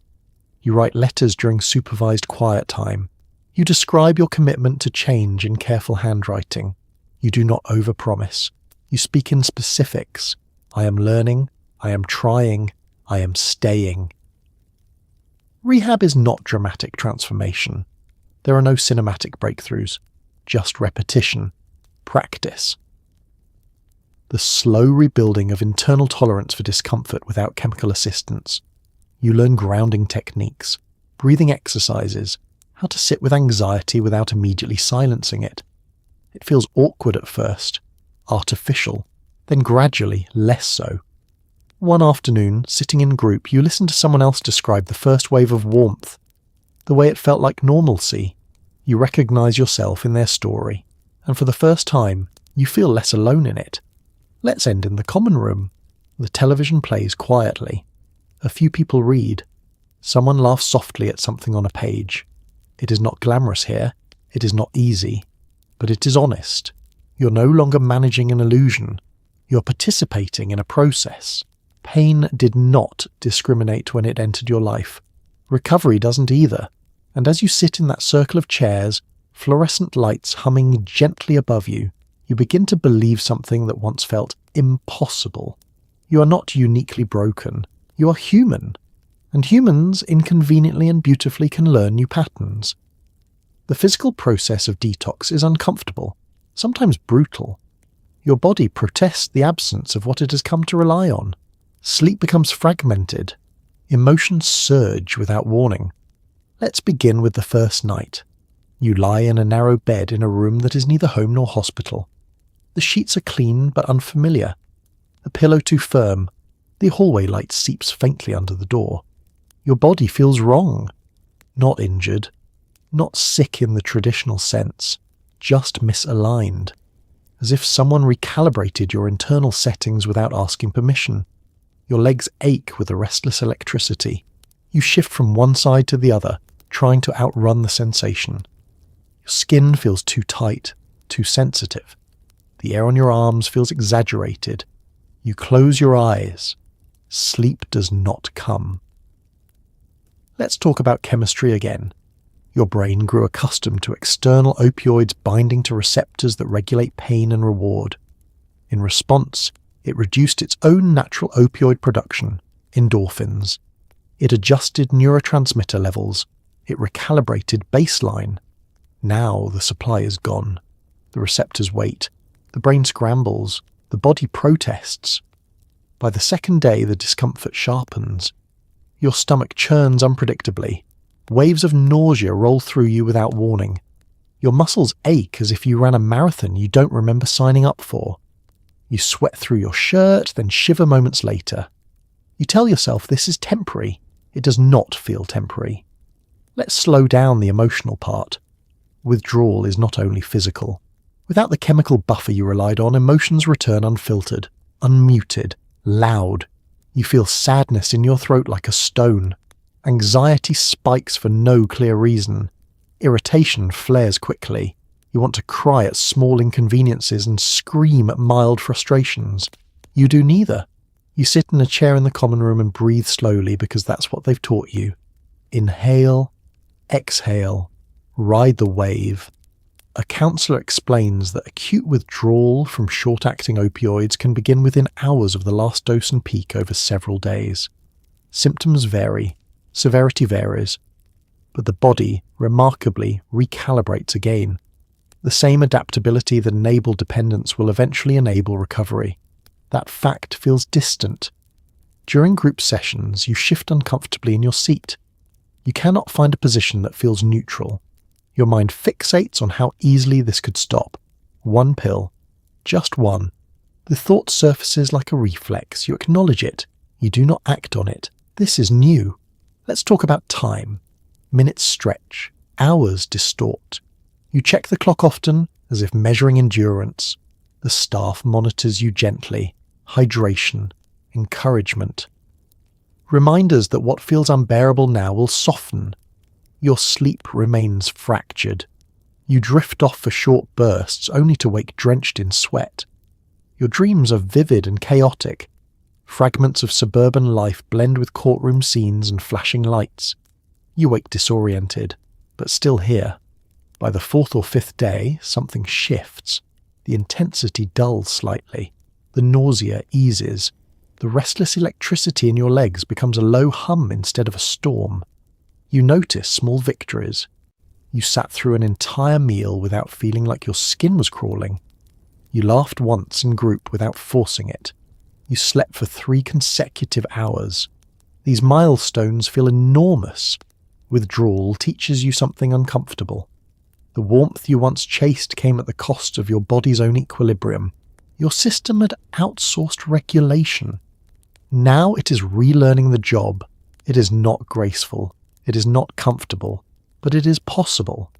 One evening you sit by a window in the common area. The sky outside is fading into a muted blue. You feel tired, bone-tired, but clearer. There is still discomfort, still craving, still emotional unpredictability.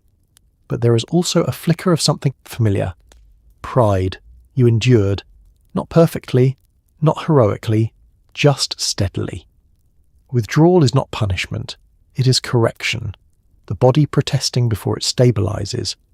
And as you sit there, breathing in air that smells faintly of coffee and disinfectant, you realize that for the first time in years, the calm you feel, however fragile, is not coming from a bottle. It is coming from endurance. Recovery is not a cinematic montage. It's paperwork, meetings, apologies, and showing up repeatedly when it would be easier to disappear.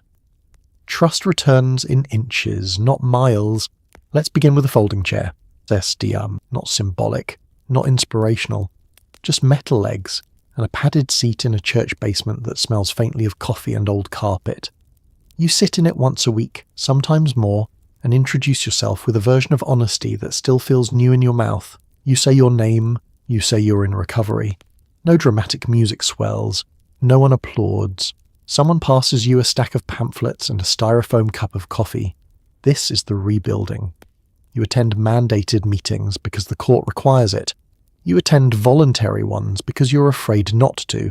You listen more than you speak at first. You take notes like a student who knows the exam is daily life. Let's talk about paperwork.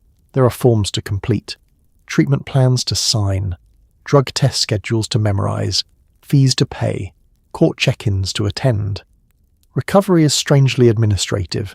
You carry a folder with your name on it, thicker than you'd like.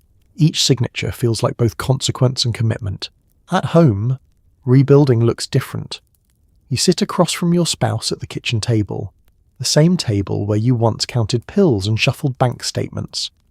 Now you count words. Choose them carefully. I'm sorry feels inadequate. You say it anyway. More than once. Trust does not snap back into place. It inches. Through transparency. Through small, consistent actions. You leave your phone unlocked on the counter. You show bank statements without being asked. You tell them when a craving hits instead of hiding it. These are not grand gestures. They are repetitions. Let's step into a morning routine. You wake up and the first thought is not about supply. It is about schedule. Meeting at noon. Therapy at 3. Pick up your child at 4. Your child. Rebuilding with them is quieter, more fragile. You sit longer at bedtime. You listen without glancing at the clock. You follow through on promises, even small ones. They test you gently. Are you coming to my game?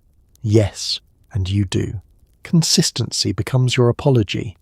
There are setbacks, not relapses, but emotional ones. Days when shame resurfaces unexpectedly.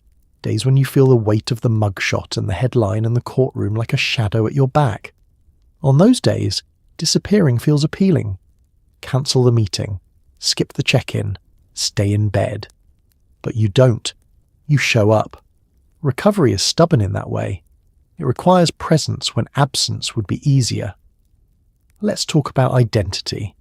For years, you curated a version of yourself built on composure and control. Now you practice a different identity, one that includes imperfection openly. You tell a friend, carefully chosen, what happened. You endure their surprise, their questions. Some relationships fade, some strengthen. You learn which ones were built on image and which were built on substance. Financial rebuilding happens too. Payment plans, budget adjustments, slow repayment of legal fees. There is humility in reviewing expenses honestly without hiding.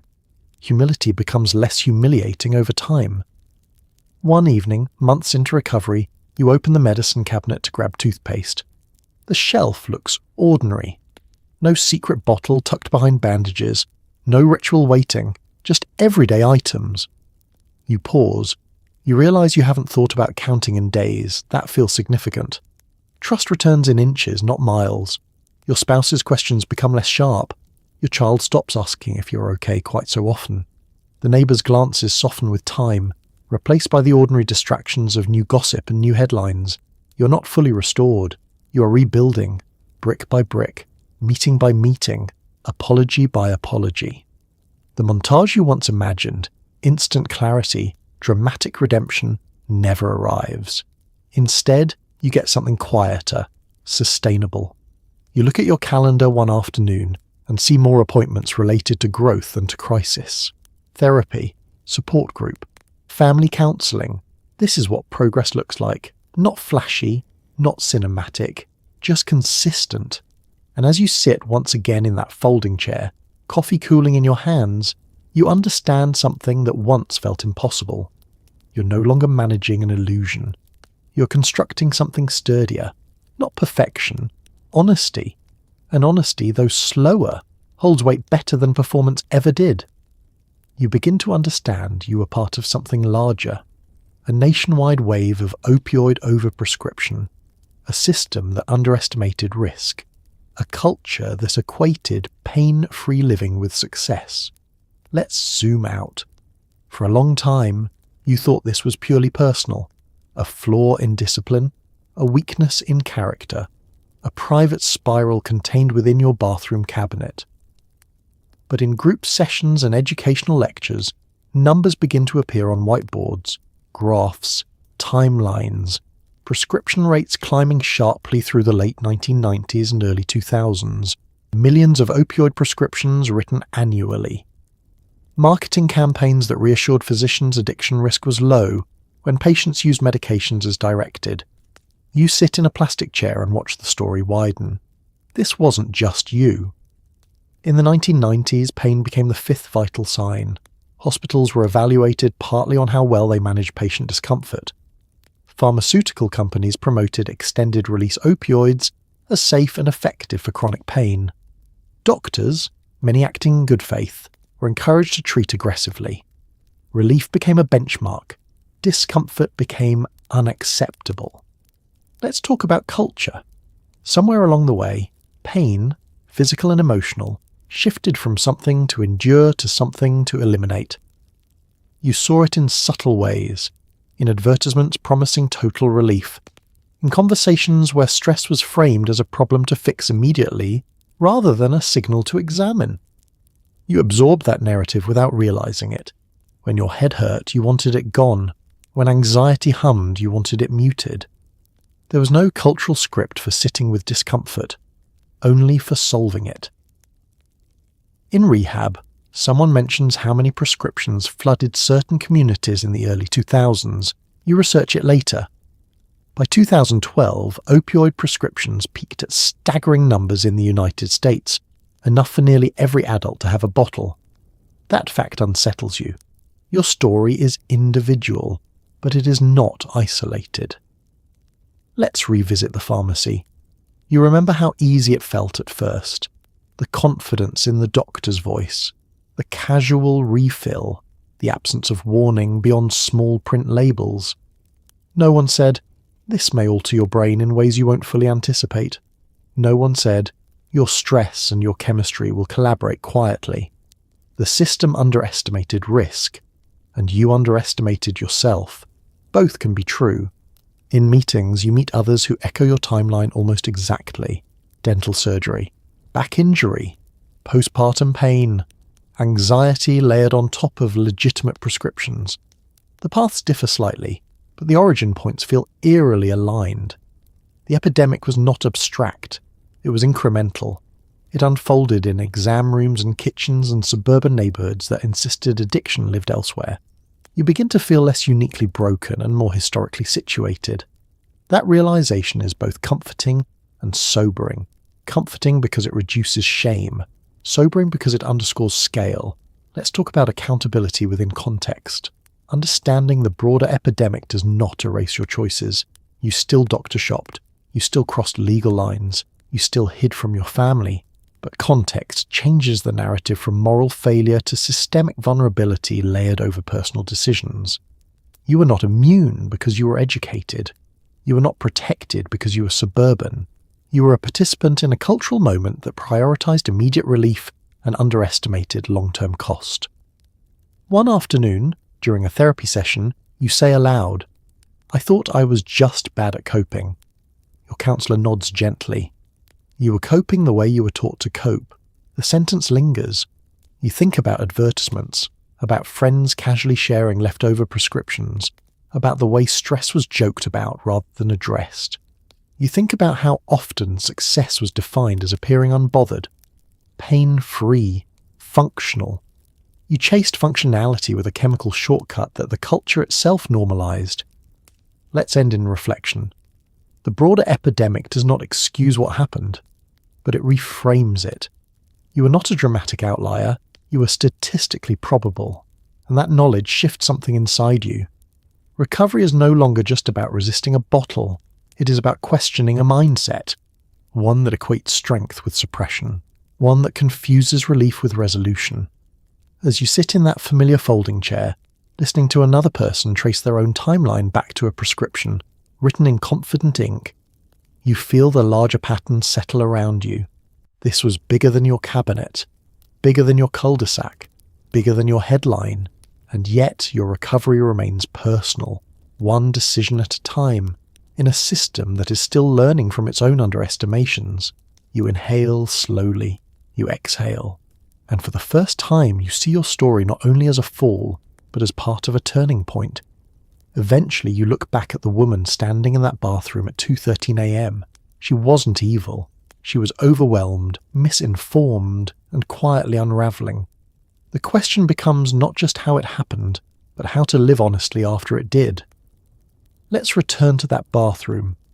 The beige tile, the soft overhead light, the hum of the refrigerator drifting faintly down the hallway, the house asleep. The clock glowing 2:13 a.m. in quiet green digits. You see her clearly now, bare feet on cool tile, shoulders tight, mind racing. The orange bottle in her hand feeling less like danger and more like relief within reach. For a long time, you judged her harshly, weak, selfish, careless. But recovery has introduced nuance. You understand now that she was exhausted in ways she didn't have language for, living inside a culture that rewarded composure and discouraged vulnerability, trusting systems that assured her the risk was minimal, believing she could manage something that quietly rewired her brain. She wasn't plotting destruction, she was trying to quiet noise. Let's talk about accountability without cruelty. You cannot rewrite what happened. The doctor shopping, the parking lot exchanges, the courtroom, the headline, the look in your child's eyes when they sensed something was off. Those facts remain, but so does context. You begin to separate shame from responsibility. Shame says you are fundamentally broken. Responsibility says you made harmful choices and can make different ones. The distinction matters. In therapy, someone asks you to write a letter to your past self. You sit with a pen hovering above paper for a long time. What do you say to the woman at 2:13 a.m? You don't excuse her, but you don't condemn her either. You tell her she is more tired than she admits. That relief will feel convincing, that the warmth will seem harmless, that incremental decisions compound quietly. You tell her to ask for help sooner. You tell her she is not uniquely defective. You tell her the cabinet is not the solution. Let's talk about honesty. Living honestly now means small disclosures that once felt impossible. It means telling your child in age-appropriate language that you are sick and are getting better.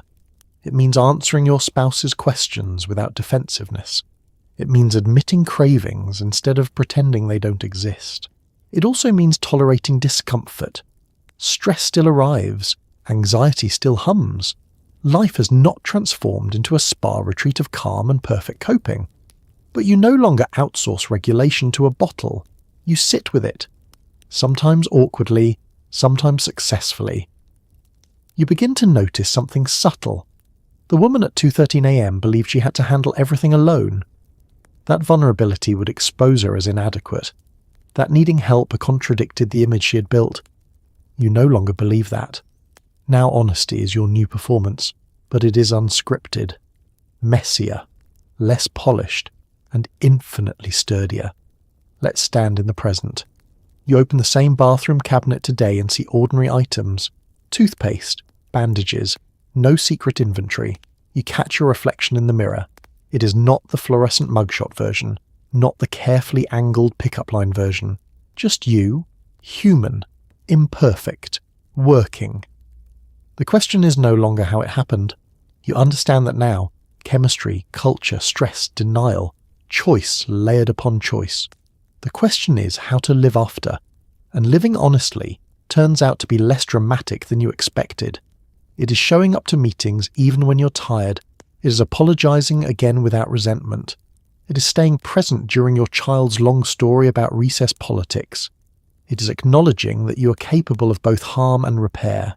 You do not romanticize the spiral, but you do recognize the lesson embedded within it.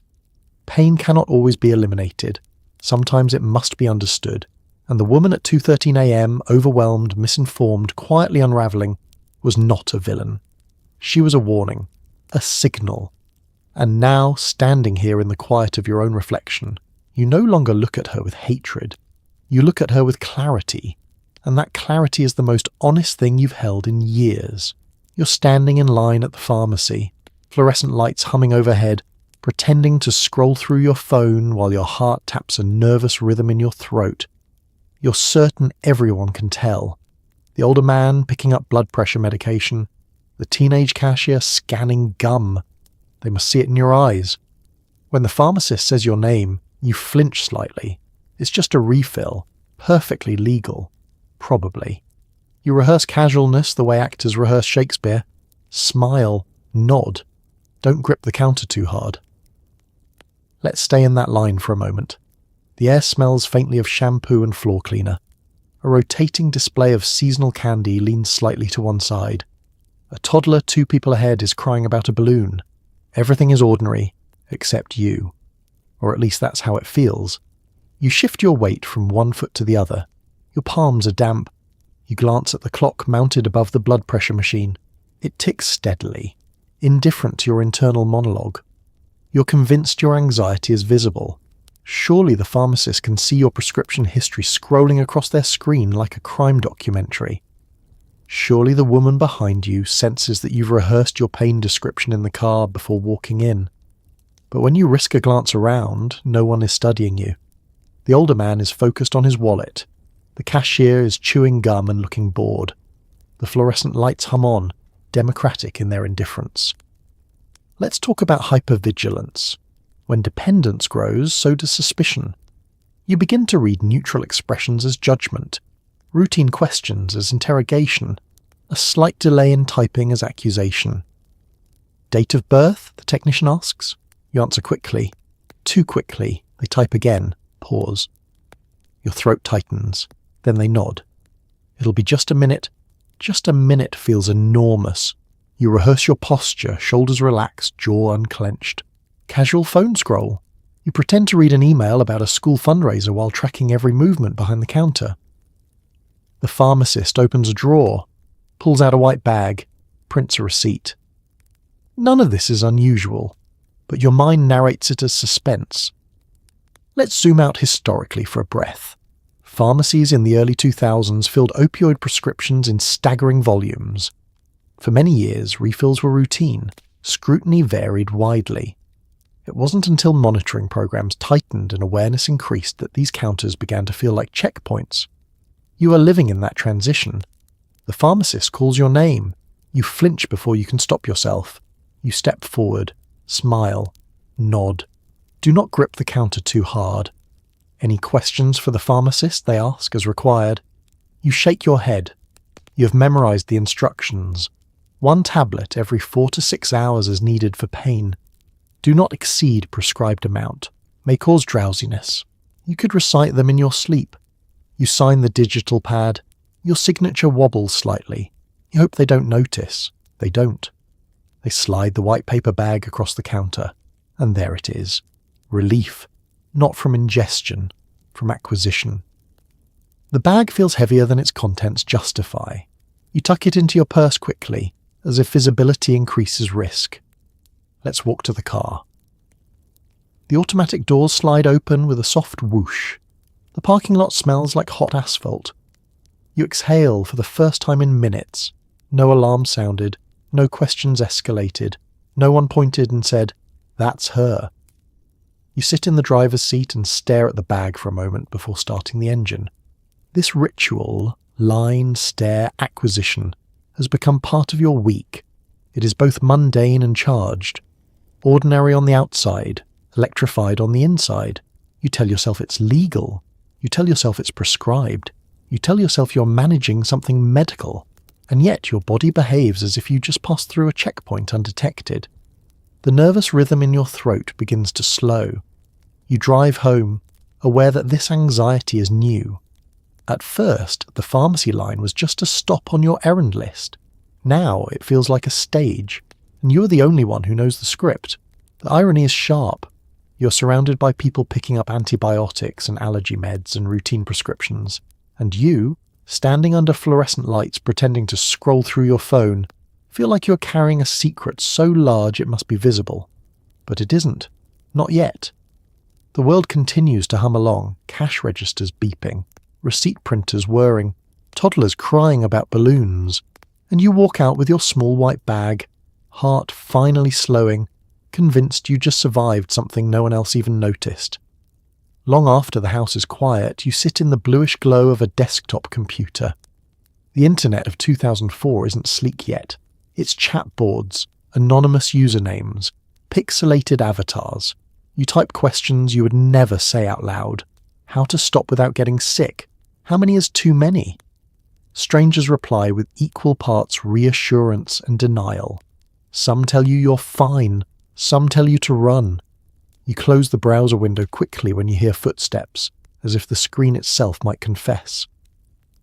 Long after the house is quiet, you sit in the bluish glow of a desktop computer. The internet of 2004 isn't sleek yet.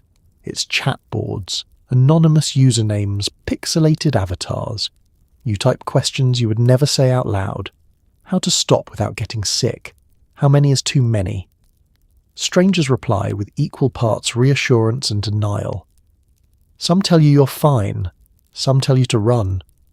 You close the browser window quickly when you hear footsteps, as if the screen itself might confess. The room is dim except for the monitor. The tower under the desk hums softly. The modem light flickers. The keyboard clicks louder than it should in the silence of 1:47 a.m. Every sound feels amplified, like you're hacking into something instead of opening a message board with pastel backgrounds and Comic Sans headers. You lean closer to the screen. Your username is carefully chosen. Neutral, untraceable. Not your real name. Not even a nickname. Something bland enough to disappear in a sea of digital strangers. Let's talk about anonymity. In real life, you perform composure at pickup lines and PTA meetings, at dinner tables and pharmacy counters. Online, you dissolve into a string of letters and numbers. You can ask what you cannot ask aloud. Is it normal to need more after a few months? How do you taper without anyone noticing? What does withdrawal actually feel like? The responses arrive slowly. Forum culture moves at a different pace than modern social media. You refresh the page obsessively. F5, F5, F5. Someone replies within minutes, you're overthinking it. If it's prescribed, you're fine. Another reply hours later. Be careful, it creeps up on you. A third message appears from someone with a username like Pain Warriors E22. I started just like you. Don't wait too long. The advice contradicts itself. Reassurance and warning in equal measure. You scroll through archived threads. Stories of escalation. Stories of control. Stories that end well. Stories that do not. The internet becomes a mirror and a maze. Let's zoom in on your posture. You sit hunched slightly forward, chin in hand, eyes scanning line after line of anecdotal evidence. There are no verified sources here, no medical professionals, just lived experiences typed out in uneven paragraphs. But there is honesty, raw, unpolished honesty that you haven't yet allowed yourself in daylight. You find comfort in the fact that others describe the same first wave of warmth, the same counting ritual, the same thin panic when the bottle empties. You are not uniquely flawed. You're patterned. And that realization both comforts and frightens you. Because patterns can be predicted. You read about taper schedules, about cutting doses gradually, about spacing out pills to minimize withdrawal. You jot down notes on a scrap of paper you'll later crumple and throw away. The house creaks. You freeze. A footstep in the hallway. You slam the browser closed instantly, as if the screen could shout your secret into the air. The desktop returns to a generic wallpaper, rolling green hills, default serenity. Your heart pounds. You listen. The house settles again, just pipes shifting. No one awake. You exhale. Let's talk about secrecy layered on secrecy. You're hiding not just the pills, but the research about the pills, the questions about the pills, the fear about the pills. The browser history feels incriminating. You learn how to clear it, delete cache, erase traces. It's strange, the skill set you're developing. Not about coping with stress. About avoiding detection. You return to the forum. Someone has responded again. If you're asking how many is too many, it might already be too many. The sentence lingers on the screen longer than the others. You stare at it. The bluish glow casts shadows under your eyes. The clock in the corner of the monitor flips to 2:18 a.m. You tell yourself you're just gathering information, just being responsible. But beneath that justification is something quieter. Fear, not of judgment, of loss of control.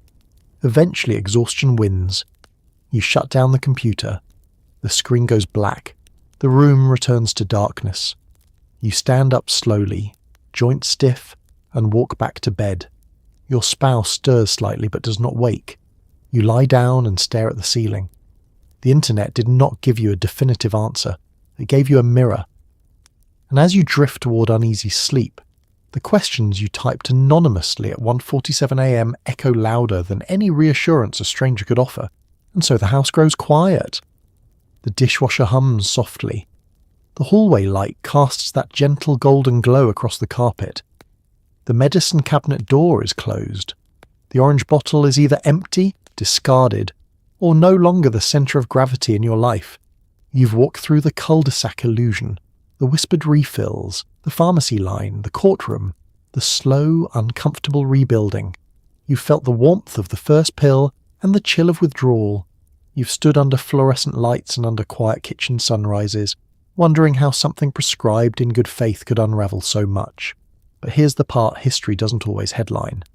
People survived it. Not perfectly, not without damage, not without consequences. But they survived. They sat in folding chairs in church basements. They made apologies that trembled. They rebuilt trust one honest day at a time. They learned the difference between pain relief and escape. They faced the uncomfortable truth that addiction doesn't always look like an alleyway. Sometimes it looks like granite countertops and a minivan with 3 rows of seats. The opioid crisis wasn't just statistics on the evening news. It was kitchens. It was bathrooms at 2:13 a.m. It was quiet, ordinary people overwhelmed in an era that promised relief without cost. And yet, even here, there was resilience. So tonight, as you settle into a bed with clean sheets and climate control and water that won't make you sick, maybe take a second to appreciate the strange miracle of modern awareness. We know more now. We talk more now. We recognize the warning signs a little sooner. History can be brutal. Sometimes it's medieval winters. Sometimes it's shadowy assassins. And sometimes it's suburban medicine cabinets. But it's always human, messy, stubborn, fragile, and somehow still capable of repair. So let your shoulders drop. Let the day drift away. The cul-de-sac is quiet now. The cabinet is closed, the lights are off, and you, thankfully, are safe in the present. Sleep well.